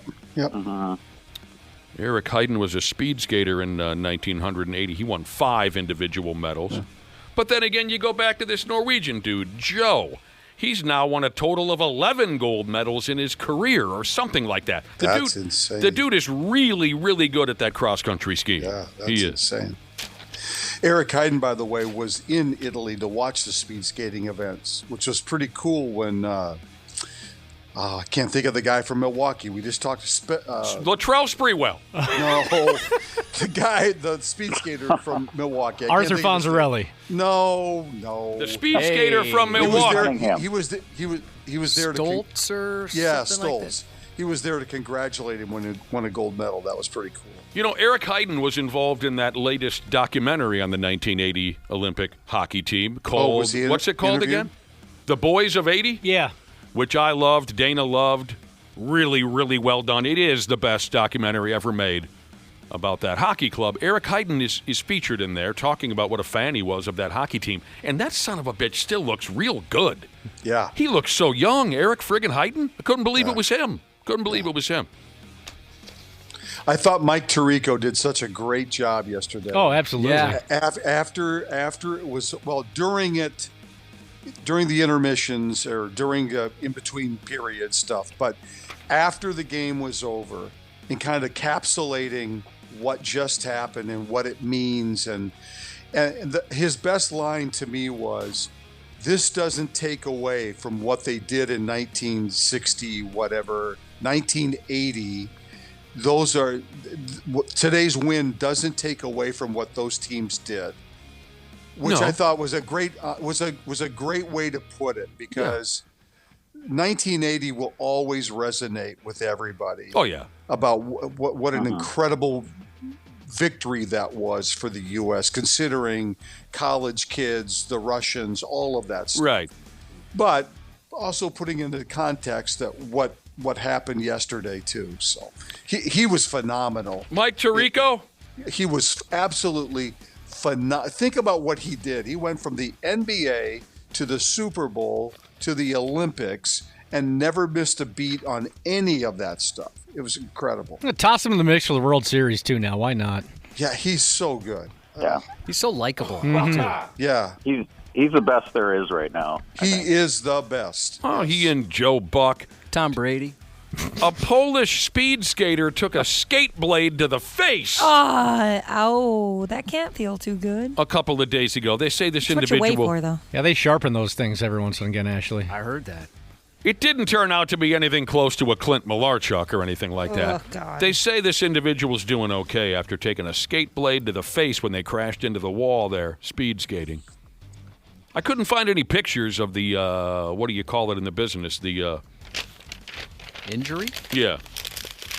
That's got to be the scariest thing in a sport at the Olympics, isn't it? The speed skating. Yeah. When you know you're going to crash and you're crashing with other people, I mean, and you can't control how you. That's just some folks. I mean, there's a lot of risky events. Doing 118 backflips on a snowboard could break you in half. Going down that luge thing could break you in half. But yeah, taking a skate blade to the yap, that doesn't sound like fun for anybody. You know what I forgot to mention with the boys winning the tournament yesterday? Where do I have this? I got so much stuff. Here it is. A couple of the American players carried Johnny Gaudreau's number 13 sweater around the rink after the game as a tribute to Gaudreau, who would have certainly been a member of the club had he not been killed a couple years ago along with his brother by a drunk driver. That was very nice. Oh, yeah, when they brought the kids out. That was really awesome. Kids out for the team photo, too. Honest to God, Cubby got choked up. Oh, me too, I did too. That was They incredible. did what now? I'm sorry? They brought his kids out on the ice and took some photos. For a team picture. Oh, damn. With the jersey, oh my God, it was.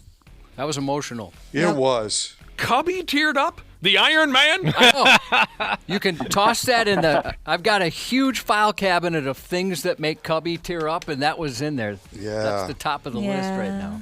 So sweet. Yeah, my wife was bawling. Oh, no. I didn't start bawling, but I was getting there. Yeah, I was pretty much there.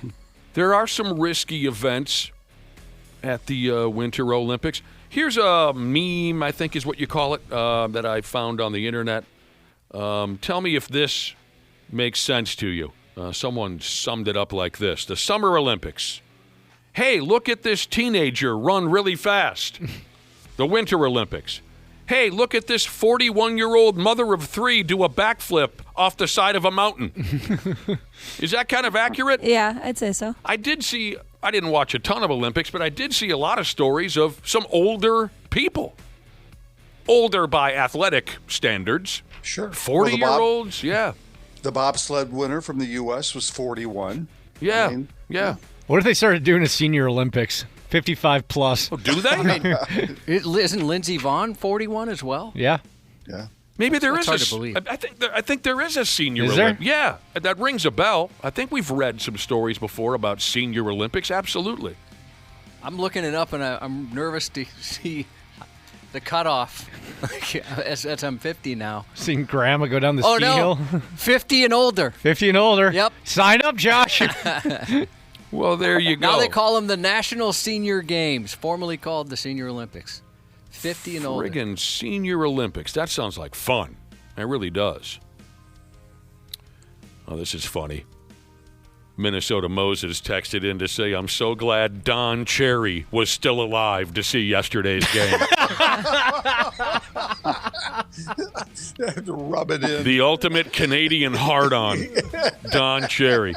Although he always added so much to hockey games when I was a kid. You know, when I got a chance to see Hockey Night in Canada, Don Cherry showed up dressed like a pimp. He had the most outrageous suits in the world. Way before, what was that basketball guy who died young with the outrageous suits? The basketball television guy that died so young. Craig from Friday, the movie Friday. From Sager? TNT. Sager. Is that what it was? Craig Sager, yeah. Craig Sager. Craig Sager must have been inspired somehow by Don Cherry. Yeah. You know what? Since when did we start playing high school hockey tournaments in February?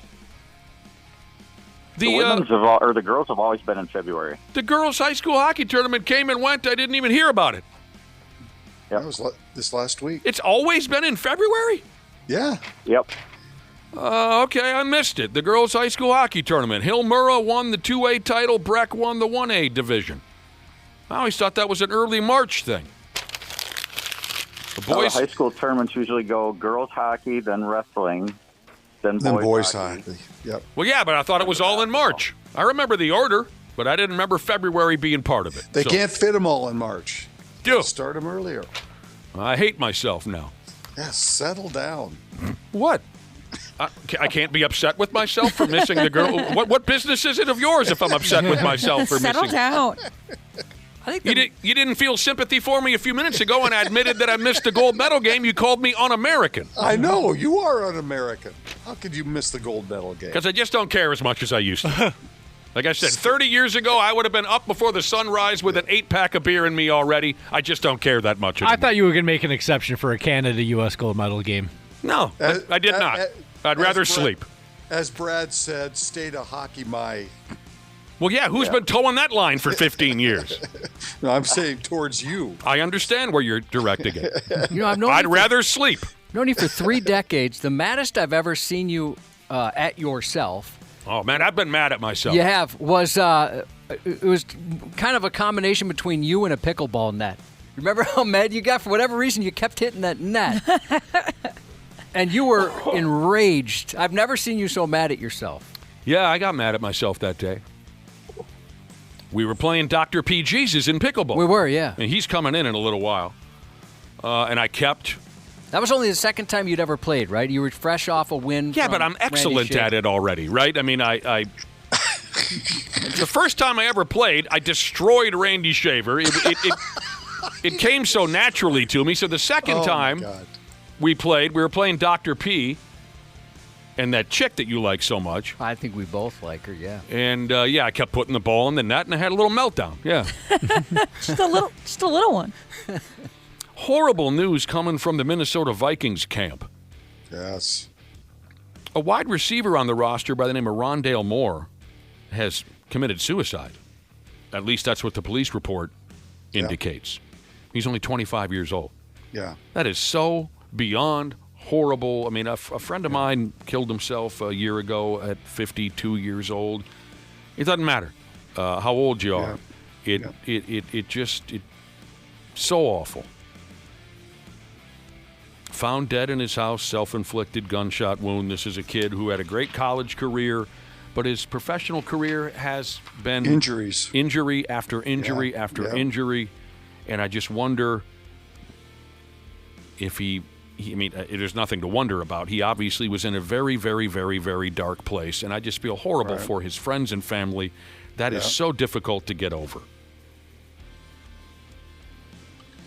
I don't know where else to go with that. No, there really isn't any place else to go with that. That's just very sad. And you're right. He was an unbelievable receiver at Purdue. He was just a great football player. Yeah. Yeah, man. Second round pick, I think. Yeah, Arizona, and then ended up with the Vikings, and then got hurt in the preseason game, like on the kickoff return or whatever it was. Yeah, right. Tore his ACL, and that was it. He was done. Happened to Chad Greenway, too. First preseason game of his career, he tore his ACL. Chad Greenway? Oh, on the opening kickoff. God, I'd be so pissed. I missed it. Timberwolves were mostly awful last night on their home court. Philadelphia beat them by 27 points. Oh, my God. Another one of those awkward, disjointed efforts by the Wolves. Rudy wasn't playing. He was suspended. Nas wasn't playing. He had some style of injury, and that seemed to throw everybody off, and they just played a terrible game. Yeah. Well, when you're thin to begin with and you miss 2 guys, that's going to hurt you. Yeah, it hurt him. It hurt him, Brad Ryder. And it's the same song and dance. If you look at the standings right now in the Western Conference, I mean, there's like 8 teams all bunched up within like 3 games of each other between the 3rd position and like 10. And the Wolves are right smack in the middle. It's the same stuff every year. I was looking at it this morning a little closer. There's 4 teams within 1 game of each other between 3 and 6. Yeah. So that means that every game is critical. I mean, you can't wait until the last couple weeks of the season and then start to play because you're worried about your position. You got to take care of business. You desperately want to avoid being in the playing game, not only because it's a playing game, but you don't want to be the 7 or 8 seed and have to play the Thunder or the Spurs in the first round. Yeah, that doesn't help. The Thunder and the Spurs. The Spurs are suddenly only 3 games back of the Thunder. 1-8 straight. But I will say this though, Brad. The West is more wide open, it feels like, than last year for sure. I think Oklahoma City has shown that they can be beat. Oh, yeah. They're also beat up right now. SGA's not playing. Jalen Williams is hurt again. Hartenstein just came back from an injury. San Antonio's been, they're very good, but they're not, they're beatable. The Thunder are a bunch of punks that need a good punch in the mouth. The Wolves play at Portland tomorrow night. Fauché Maintenance Ninja texted in about that Wolves-Portland game tomorrow night. He said if we played them 10 times, they might win 9. But not this night. Not tonight. About Portland or the Wolves? Golden Gopher women's basketball lost to Michigan State last night, so that ends their hot streak. From the Boats game on and go Gophers Big Ten Network. So is the regular season over, or do they have one? Huh? Do they have the Big Ten tournament this week? Good question. I didn't even know the girls' hockey tournament was going on over the weekend. I don't know. I'm going to look and see. Brad's going to look. I think the Big Ten tournament's this week. They got one more game on Sunday against Illinois. They do? Yeah. Oh, okay. So Illinois, they have a week off. They have a week off. Okay. How about something unique from a Division II basketball game in Kentucky? I think the school is called Morehouse. It doesn't matter. What happened at the game does matter, and Ashley can tell us if this hilarious video is up on our website. I didn't get a chance to see this video either because my computer doesn't do certain things, but it's hilarious. I saw some still photographs. Some clown came out of the stands and tried to block a shot. Yeah, this is up. That's fun. A kid from the Morehouse Basketball Club or some other club, it doesn't matter. A kid who's playing basketball, he's supposed to be out there. He's a basketball player. He's on a fast break, headed to the hoop for an easy basket, and here comes Dickhead out of nowhere, and he challenges the shot at the rim. He went up, and he was in good guarding position. He went straight up, Brad Ryder. He whiffed it a little bit. He didn't swat down at the ball. No foul. He played clean defense. The dude, I think, still made the layup. Did he not? Yes. Would have been funnier if he took a charge. Yeah. I was about to say that. The only thing that would have been funnier is if he would have ran out there and got inside of that little circle. Yeah. Taking a charge. The restricted area. Oh, my God. And as soon as the douche appeared on the court to play some defense, he ran out of there. That part was kind of the funniest part, is he just kept going. Everybody in the arena was left wondering what the hell just happened. Did he maybe realize, oh, God, what did I just do? That was an out-of-body experience. I got to get out of here. I don't know. It looked like the entire thing was planned out, his escape included. Yeah. Went up, tried to block a shot, came out the bleachers to do so, and then he ran like the wind. Didn't affect the ball game's outcome. This happened during the final minute of a 91-56 ball game, so it wasn't like they had to stress over this. He was trying to send a message, though. Yeah. No, maybe he wanted preferred walk-on status. I'll tell you what, this Division II sounds like an exciting brand of basketball, especially in this Morehouse neighborhood, wherever this is in Kentucky. Earlier this season, they played a game where a coach had to be handcuffed over a fight with a security guard. Oh, God. We got to get to some That's D2 like basketball games, Yeah. Josh. Somebody should have done Start some that at the trouble. Wolves game last night. Given up 135, just run out there and help them out. Yeah. Speaking of unique goings-on at a basketball game, a high school basketball game in North Carolina came to an end early, right after halftime, because a referee ejected every single fan from the gym. He did. Somebody had enough. It's going to take a while. This guy was obviously completely out of his gourd, this referee. So there's a video from right after halftime, again, North Carolina high school basketball game, a ref with a terrible hairdo. It reminded me of early 90s hip-hop.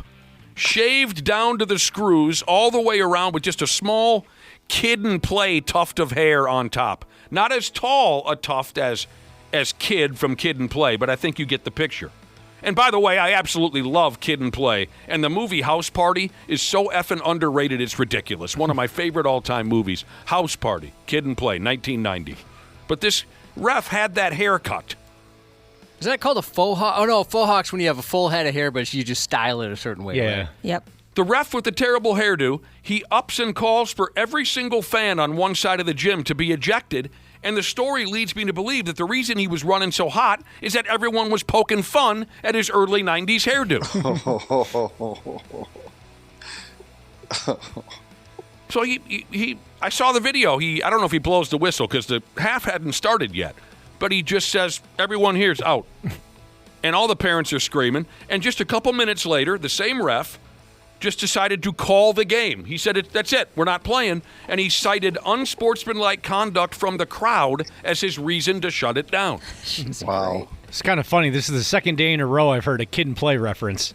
I was watching an old episode of Family Guy yesterday, and Cleveland talked about how he once went to a Coldplay concert, and they're all kind of surprised. That doesn't seem like your music. And he goes, yeah, I tried to buy tickets to the Kid and Play concert, but they misunderstood me, and I was too embarrassed to change my mind. Or, so he ended up at a Coldplay show while trying to go see the Kid and Play show. Kid and Play was so good, and they were so funny in that movie. John Witherspoon plays the angry neighbor. Martin Lawrence, I forget the name of the comic. He died shortly after the film was made, who plays Kid's dad.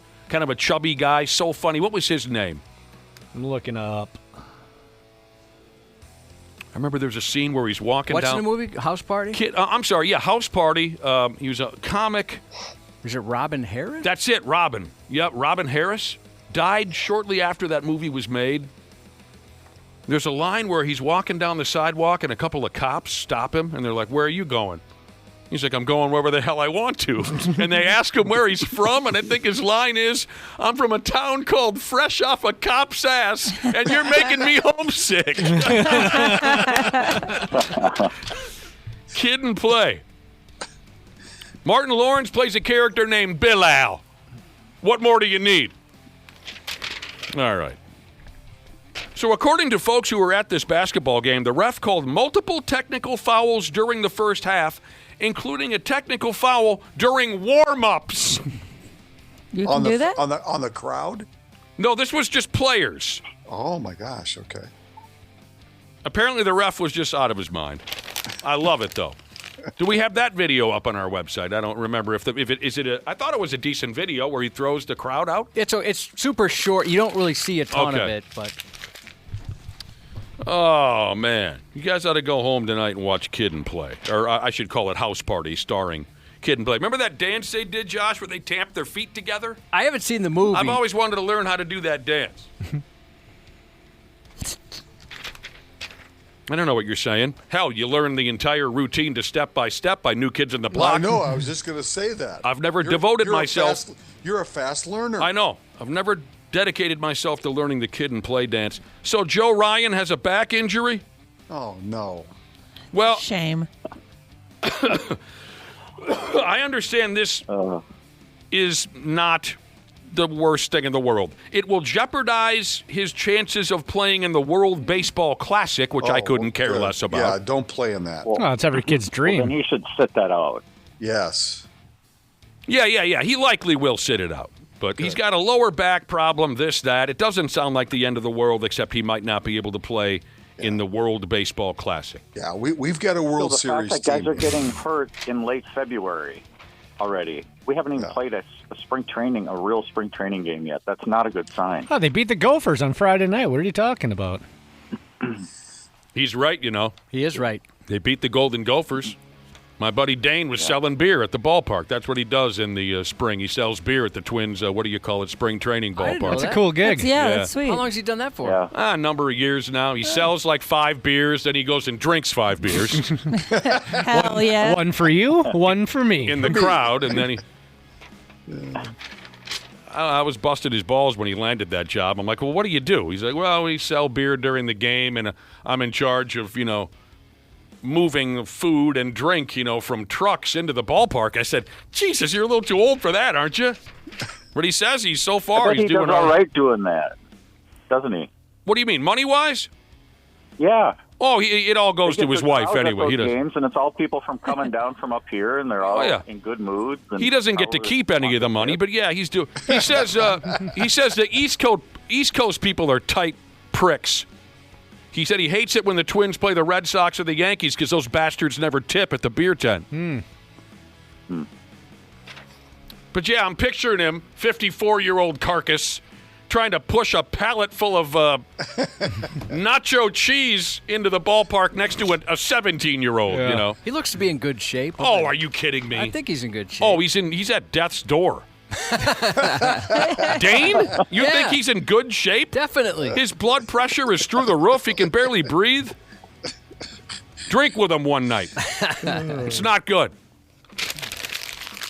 Randy, people are texting and they want your comments.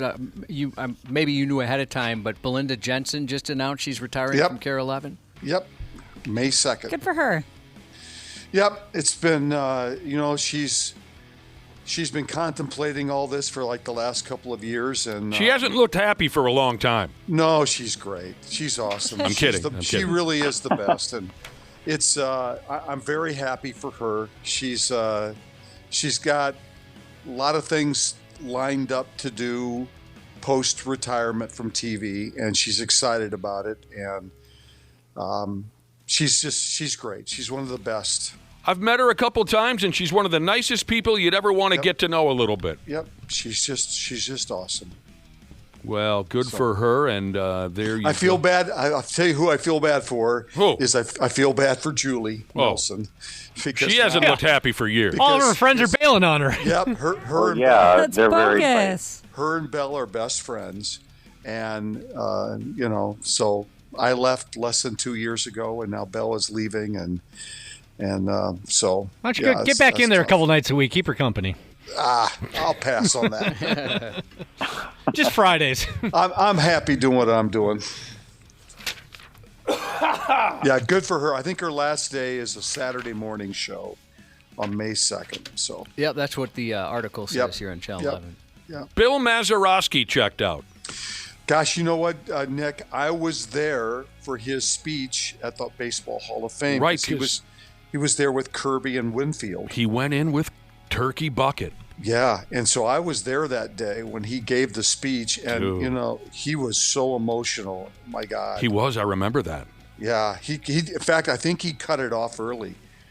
He didn't finish it because he was so emotional. Yeah. 89 years old, Bill. For you younger people, he'll be remembered forever for Game 7 of the 1960 World Series against the New York Yankees, with the score tied 9-9 in the bottom of the ninth. A lot of pitching in that ball game. Yeah. He hit a solo dong to clinch the series. It is still the only walk-off home run to decide a Game 7 in World Series history. Yeah. More than anything else, though, he gets into the Hall of Fame based on his defensive ability. He was the first real defensive gifted player to make the Baseball Hall of Fame. Yeah.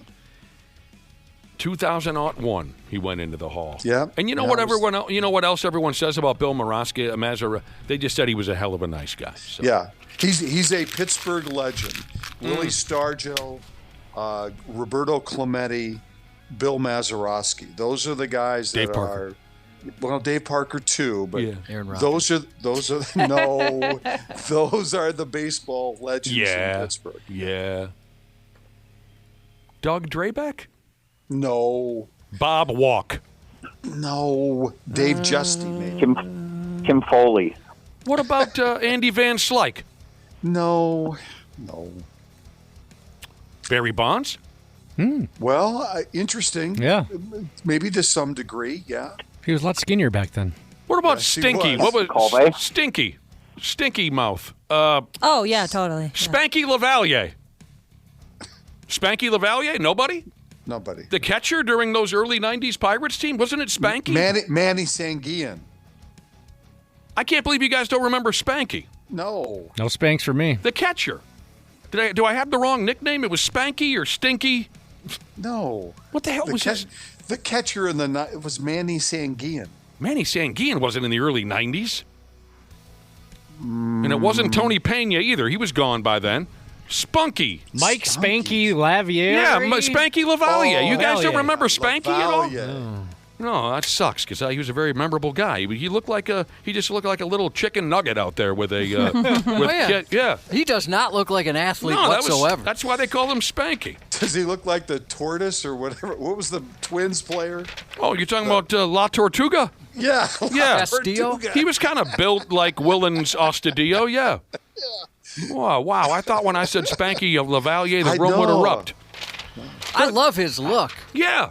Little mustache and little chunk on him. He had a little belly, about 4'11". He was back there behind the plate. All right, enough Pittsburgh Pirates, what do you call it, nostalgia. We got to go and get our next guest. I like him. That's a funny video. What video? The little There's a little animation somebody. Was it Spanky Lavalier cartoon? I got to see it. Thanks, Brad and Randy. You bet. Half-assed morning show.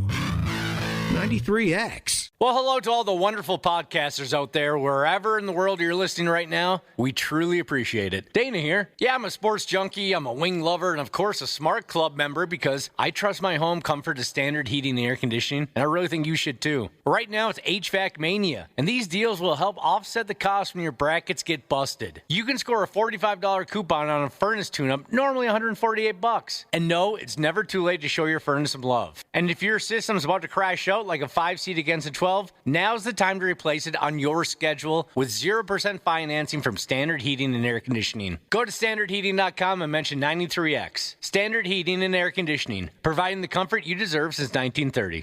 Years of hard work, and now you've got pain in your back, your shoulders, your knees, maybe your joints. You need help. Randy Shaver here with the answer. Dave Bialke. He's got over 30 years experience in getting workers' compensation benefits for people just like you. Don't suffer. Call Bialke Law today. 763-571-2410 or go to bialkelaw.com. That's BIALKE law.com. And it spells relief for you. Mic Drop, hosted by former Navy SEAL Mike Ridland. What does it mean to be an American? Be American is you love your country above all else. I love this country. I was born here, raised here. I offered my life to serve this country. And if you don't do your part to preserve what we have here and our culture, it's going to be gone. And we can't let that happen. Yeah, that's Mic Drop. Mic Drop. Follow and listen on your favorite platform. Dr. P. Jesus. The 93X Half-Assed Morning Show. You know, you've been doing this for a long time, Cubby. How long we been doing this together? Together, 27 years. How long you been doing it overall in the radio business? 30. I've told you, save some of that stuff for the air. No, I would not some of the things that you say off air are so good, you got to save that stuff for the air. Now, sometimes you just can't put that on the air. You about killed me and Dr. P over here. I am barely recovered. Something he said out loud. I've never heard anything like that before in my life. That was gross. It was awful. Look, everyone, it's our bro, James Parnell, Dr. James Parnell. If you have a quick question about your beautiful body, go ahead and send us a text message over this way. 651-989-9393. Dr. PG's. He'll try to figure out which way you should go. How are you, James? Doing just fine. You were having some trouble catching your breath a few minutes ago. I wasn't. I'm still tearing up a little bit. Yeah, our friend Josh is pretty clever. He says some things. I just wish he'd save it for live broadcast. Dr. P, do you mind reading a question off the screen here? There's some words that I don't know how to say. Sure. Can you read that from there, the bottom one? Let's see here. Question for Doc. Oh, that's long. Oh, yes. I had a meatotomy due to urethral stricture 8 years ago. The glans was permanently opened from urethra to frenum. My stream has been an issue ever since, but now I'm constantly, I'm going to say, peeing on myself due to unpredictable spray, and I tend to have pain if the wife and I have a good weekend bumping. Are there any corrective measures or procedures that will allow me to pee without soaking myself and the guy 3 urinals over? Shrooming, grooming, Jesus. He's got a urethral problem where when he goes potty, it shoots everywhere? Yeah, a meatotomy is, your meatus for a guy is the, well, is that true for a female? Anyway, for the meatus is the opening of the urethra. And it's spelled like meat, the first part? That's kind of hilarious. Because it's meatus. Yeah, it is meatotomy. There's a little bit of meat down there. Yeah. A little bit. Sometimes more than other times. But yeah, boy. I'm not sure what the glands was permanently open from the urethra to the frenum. Frenulum is the little sensitive area on the bottom underside. The what? The site. It kind of looks like a gun sight there. Yeah. Right. A little kind of tag of tissue that's super sensitive. What would cause such a thing, that his pee is going sideways? Yeah. Well, yeah, and he had a urethral stricture, so that he must have had could have had a. You could take it back. Take the screen back. He could have had possibly something happen when he had a circumcision when he was, a newborn that might have. Oh no. Been an injury or some other injury later in life. He could be into urethral sounding. Oh, but he didn't mention that. Yeah, he probably would bring that up, don't you think? Hopefully. If we're ever in the same venue, I'd like this guy to give me a heads up if he's heading to the urinal. Yeah. You know what I mean? Right. Yeah. But I mean, I think you have to just go back to see the urologist who did the initial procedure. There may be some kind of reconstructive thing that they need to do if the opening is just. I mean, if it's too large or if it's too small, I think you can get that spraying and problems. But I mean, that's a tough surgery to go through. And did he say how long? 8 years ago? That's a long time ago. 8 years ago, the problem started? I believe that's when he had the surgery. I believe. Oh, when he had a surgery. So yeah, go back and see the surgeon. Oh no. Well, I'll be damned. Yeah, good luck. Every dude. time he goes That pee-pee. sucks. Every time he goes pee-pee, especially after hammering away on the wife. Right. Yeah. I mean, it was, all bets are off. That happens must be a bitch cleaning the bathroom. Oh. Right. I mean, that happens, like the next morning after intercourse, the evening before, things can happen like that. Right? Well, there's some blockage there. Right, Yeah. even if all the tissue's normal. But I And mean, you're like, I'm aiming straight, but it's hooking quite a bit here. I mean, you're inevitably going to have scar tissue when you have a surgery like that. And so I'm sure there are things that can be done. Oh, here's the guy. He says, my circumcision was botched at birth and corrected when I was 12, but the problem, it sounds like now, has returned. That is terrible. I mean, that's one of those. I mean, I used to do circumcisions, and trust me, every time I'd be like, okay, let's hope for the best here. Because you can't, it's a blind procedure, ultimately. Like, with the tools you use, you get everything in the right place. You think, you're pretty darn sure, you're 99.9% sure, but then you gotta clamp it off, and he might have to sit down to go potty. He might. It's the only way to keep from hitting the dude, he said, 3 doors down. Yeah, I would think so. Naughty insurance agent Jesus said, can he just put tape on it? Tape? Oh, yeah, there you go. Can. Tape it up a I little don't bit? know that would help. But yeah, I think possibly a revision surgery. This is going to sound unpleasant, but it's possible that there's a little bit of a stricture again. And what is a stricture? Stricture just means like a restriction. Is it? Yeah, basically a tight ring of tissue, typically, or some scar tissue. They may be able to numb that area and possibly use little dilators to just kind of stretch that scar tissue out a tiny bit, because I think it doesn't take much for. I mean, if you think about, think about when you turn the garden hose on. If you just leave it wide open, it's sort of this nice arc. Sure. If you put your thumb over it a little bit, like changes things. It doesn't take much to really send a stream flying. Yeah, people are recommending Flex Seal. That stuff works on everything. Yeah, that it really is. I was picturing this too. This person says, I'm picturing the scene from Me, Myself, and Irene when he's peeing the next morning. I was thinking that same thing. Yeah, that came to mind for me as well. Well, this poor guy, is it Saggy Nuts McGee? No, shrooming something. Yeah. Good luck, brother. It's no fun to have something wrong with the old brajola. No, it's terrible. Yeah, but go back and talk to the surgical Dear folks. Dr. P. Jesus, this next text message reads, how quickly will I die, and will it be painful if I try to quit smoking and drinking cold turkey right At now? the same time. Right now, same time. Why would you do that to Shutting her yourself? down. Well, quitting smoking, no matter how unpleasant it is, you won't die. You don't withdraw from tobacco, nicotine in a way that is harmful to you. It may be harmful to your relationships, to your to your job, your sleep, your weight, all that. But there's nothing inherently bad about it. Depending on how much you drink, alcohol quitting suddenly can be a problem. I mean, if you're drinking enough so that you are essentially dependent on it, and that can vary, but if you're drinking 10 drinks a day, probably you're in trouble. If you're drinking less than that, oh my God, it's can't imagine life with less than that. Right? Yeah, but so there's not an exact cutoff, but you can go into alcohol withdrawal, and that's very dangerous. Yeah, the classic thing is somebody who you need to drink in the morning because you're already shaky. Or the people who. People who show up at the emergency room or get pulled over the DWI who have a blood alcohol of like 0.4, but they're still alive and awake. That's a sign that you probably have a pretty high alcohol tolerance.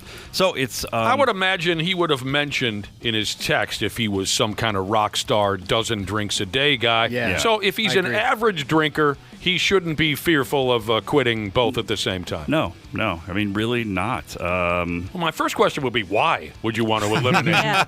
Right. What are you going to do? That seems really tough. What the hell are you going to do? Got with anything yourself? else planned? He's going to be rich. He's going to pick up something else. I mean, that's true. He will. His 401k will be much more full. Yeah, you're going to be rich, but 5 times the size you were 6 months ago. Well, maybe it balances out. He's not drinking, might cut some weight. Sure. I mean, it's possible. Sure, and I think.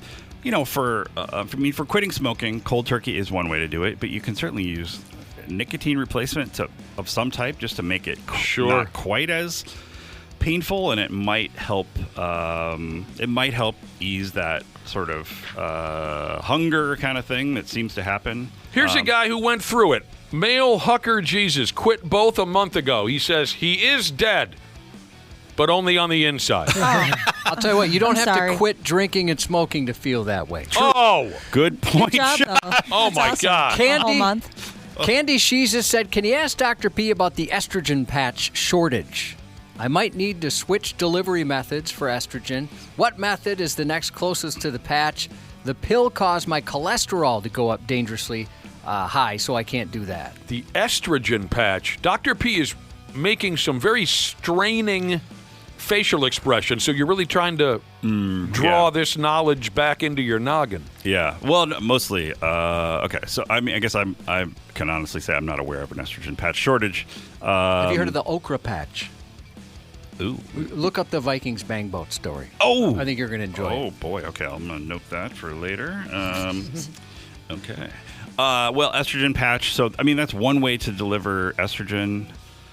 It's a slower release into the bloodstream than taking estrogen orally, but they really should both.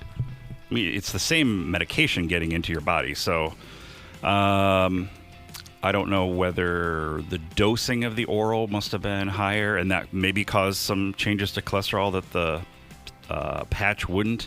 There are. There's a lot of ways to do hormone replacement. Some of them are sort of more standard. Some are a little bit more into complementary medicine. But pharmacies can actually, why am I completely blanking on the term? But they can essentially make creams that have different concoctions in them. And one of them is a topical estrogen or topical estrogen and progesterone. So there are numerous ways to get those in you, and it's just talking to your doctor about what the options are. I think it probably depends on the dose you were on. Just talk to the sumbitch, he says. Yep. But yeah, it's the same. Again, and there are slightly different versions of estrogen, and that's where, again, it starts to get into kind of traditional Western medicine believes in a couple ways of doing it. There's complementary. Bioidentical hormone replacement is a whole thing, like an industry. Mm-hmm. Would a subscription to the Hallmark Channel help with the estrogen intake? I feel like that definitely cranks up the estrogen. I love a good Hallmark movie, man. And it absolutely sucks the testosterone out of you. To go back to the person that wants to quit smoking and alcohol at the same time, Medical Device Jesus said there's actual evidence suggesting quitting all addictions at once do more to close the neural pathways related to the reward center in your brain, and he said he learned it in rehab. So I imagine they know what they're talking about. Yeah. Sure, and that does make some sense. Or they turn the screws on you It's in rehab. just the intestinal fortitude to do it is challenging. But I think, probably kind of having a clean break and just switching gears is, and he probably, they know it's a he, I think, right? Medical device. Yes, he is. Yeah. I have not personally been through rehab, so I don't know exactly everything they talk about. But it's it's a lot of. It takes a lot of personal strength, no matter how you do it, but maybe committing to it fully, straight up from the beginning is just a better way to do it. And there's all sorts of, we're all addicted to all sorts of weird things now, like our phones and Sherman porn. Is there rehab for that yet? Like rehab to get off your phone? That's a great question. I bet there is. I bet there is. Hell for yeah. sure, because there's some kind of nut hut out there where they set you down and turn all the lights off and you can't look at your phone until you're done sweating. Yeah. Well, isn't regular rehab they take your phone from you? A friend of mine, I don't know. A friend of mine went to the spin dry. He said they couldn't even read the newspaper. Oh, really? Yeah, it drives me crazy that they couldn't use the telephone, the cell phone, nothing. Yeah, I remember that from one of my buddies that went to rehab. Like, there's a whole industry of highly paid psychologists out there who work with people who make games to absolutely drive people to being addicted to them with these little, it's little dopamine hits of pleasure when you get some more hearts or whatever you're collecting in the game or coins and it's just it like feeds off of us as biological beings, and it's kind of maddening, and yet there I sit on my phone and playing Candy Crush. Well, I can't help it. I'll tell you, I know exactly what you're talking about. A buddy of mine, he's really into all this kind of stuff, really bright guy. And he sent me a couple videos from people who did exactly what you're talking about. One guy was a bigwig, I think at Meta, and he talked about he came up with a lot of this stuff because he was sitting on a bus and saw people just kind of scrolling their phones and thought, eureka, I got an idea. And they figured out exactly what you said, ways to trigger certain parts of your brain where you want to keep playing or keep looking, keep scrolling. It's some seriously twisted stuff that I wish I had invested in. They want to keep us. Yeah. Yeah, man, you'd be raking it in. No kidding. Gotta be kidding me. Hi, everybody.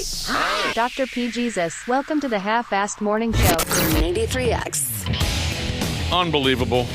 Dr. P. Jesus is with us. What's up, brah? Live in studio.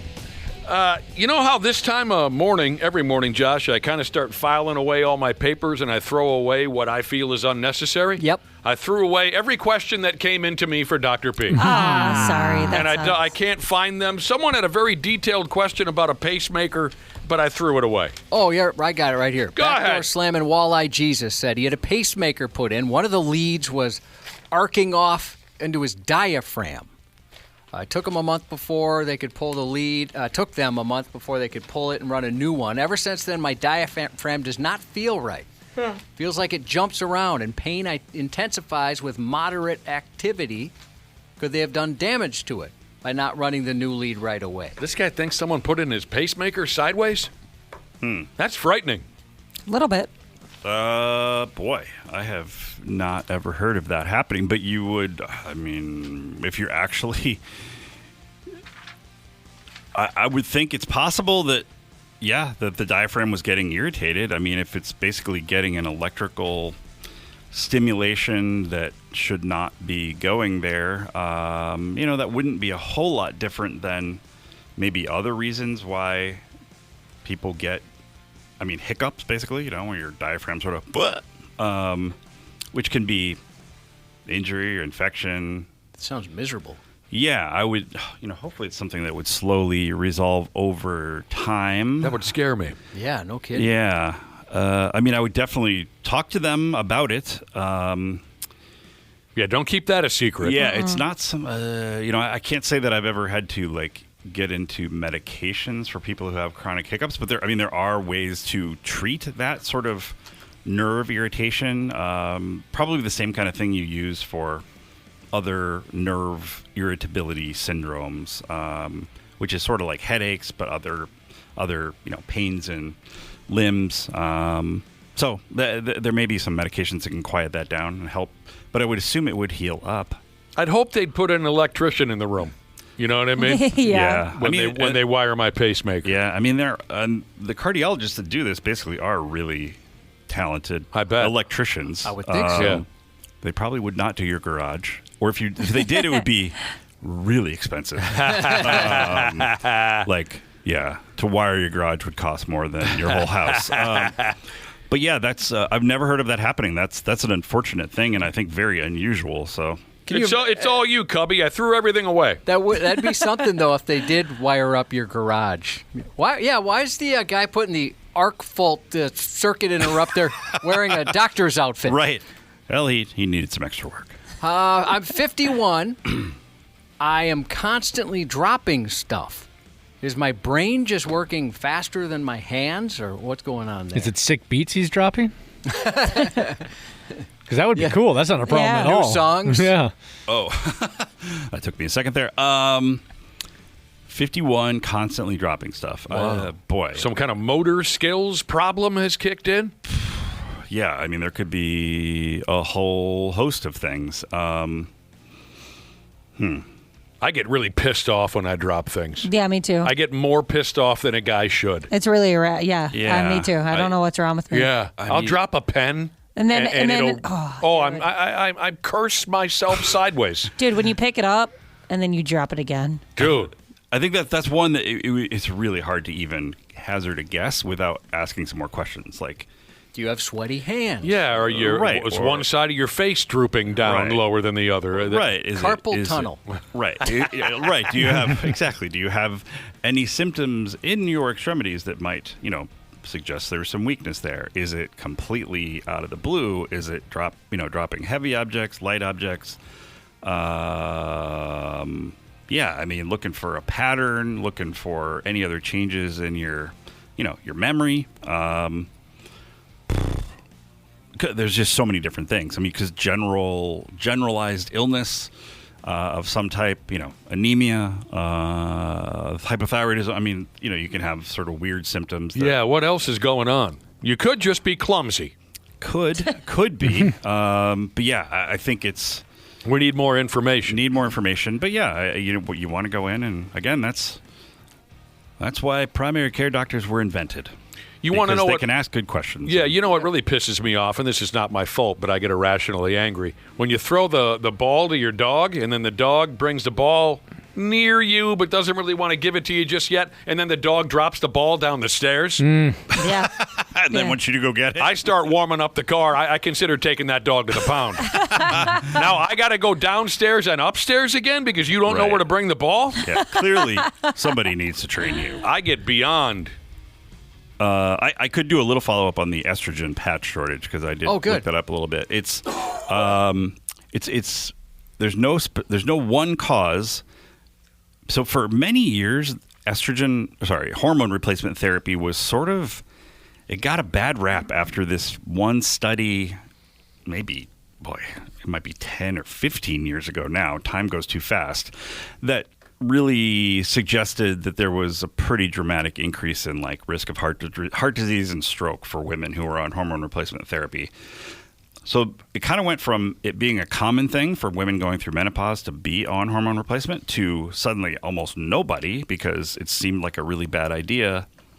That study was reevaluated, and I think it became clear that it wasn't absolutely true that you should avoid hormone replacement therapy, and then it's sort of become more common again. And then just at the end of last year, the FDA removed this black box warning from estrogen replacement, which basically, I don't remember exactly what it said, but it said increased risk of heart attack and stroke. So a lot more women are on it. So that means there is a shortage. The suggestions are, if you're used to just getting it through your local pharmacy, you may need to just be more resourceful, possibly an online pharmacy, because those tend to be just, they're huge warehouses that can send stuff out versus your local pharmacy that may just have more limited access. GoodRx.com is like a website that, people can go to and get things. One suggestion was if you're on 0.5 milligrams, so half of a milligram a day, you can get a 1 milligram patch and you can cut it in half, put that on. So maybe just looking up creative ways to get around the shortage. And there's a topical gel. There's also a vaginal ring that can be put in, and it basically releases estrogen slowly, kind of like the patch does. Word. There you go. You've done a wonderful job again today, Dr. P. Jesus, and we appreciate you stopping by. Yeah. Always good to be here, Thank friends. you, sir. Dumbass granite lifting Jesus texts in a remembrance for a buddy, CJ MFV Jesus, who passed away a year ago today, and he said, "We miss you, brother." Criminal Investigation Jesus would like a shout out to her husband, bearded sheet metal Jesus, for the quote wienering last night. Oh, she really enjoyed it and wanted to text very, in to let very us know. thoughtful romantic thank way you. to put it. Yeah. So thanks for the wienering that you gave the wife. Half-assed morning show 93X. Well, hello to all the wonderful podcasters out there, wherever in the world you're listening right now. We truly appreciate it. Dana here. Yeah, I'm a sports junkie, I'm a wing lover, and of course a Smart Club member because I trust my home comfort to Standard Heating and Air Conditioning, and I really think you should too. Right now it's HVAC Mania, and these deals will help offset the cost when your brackets get busted. You can score a $45 coupon on a furnace tune-up, normally $148. And no, it's never too late to show your furnace some love. And if your system's about to crash out like a 5-seat against a 12, now's the time to replace it on your schedule with 0% financing from Standard Heating and Air Conditioning. Go to standardheating.com and mention 93X. Standard Heating and Air Conditioning, providing the comfort you deserve since 1930.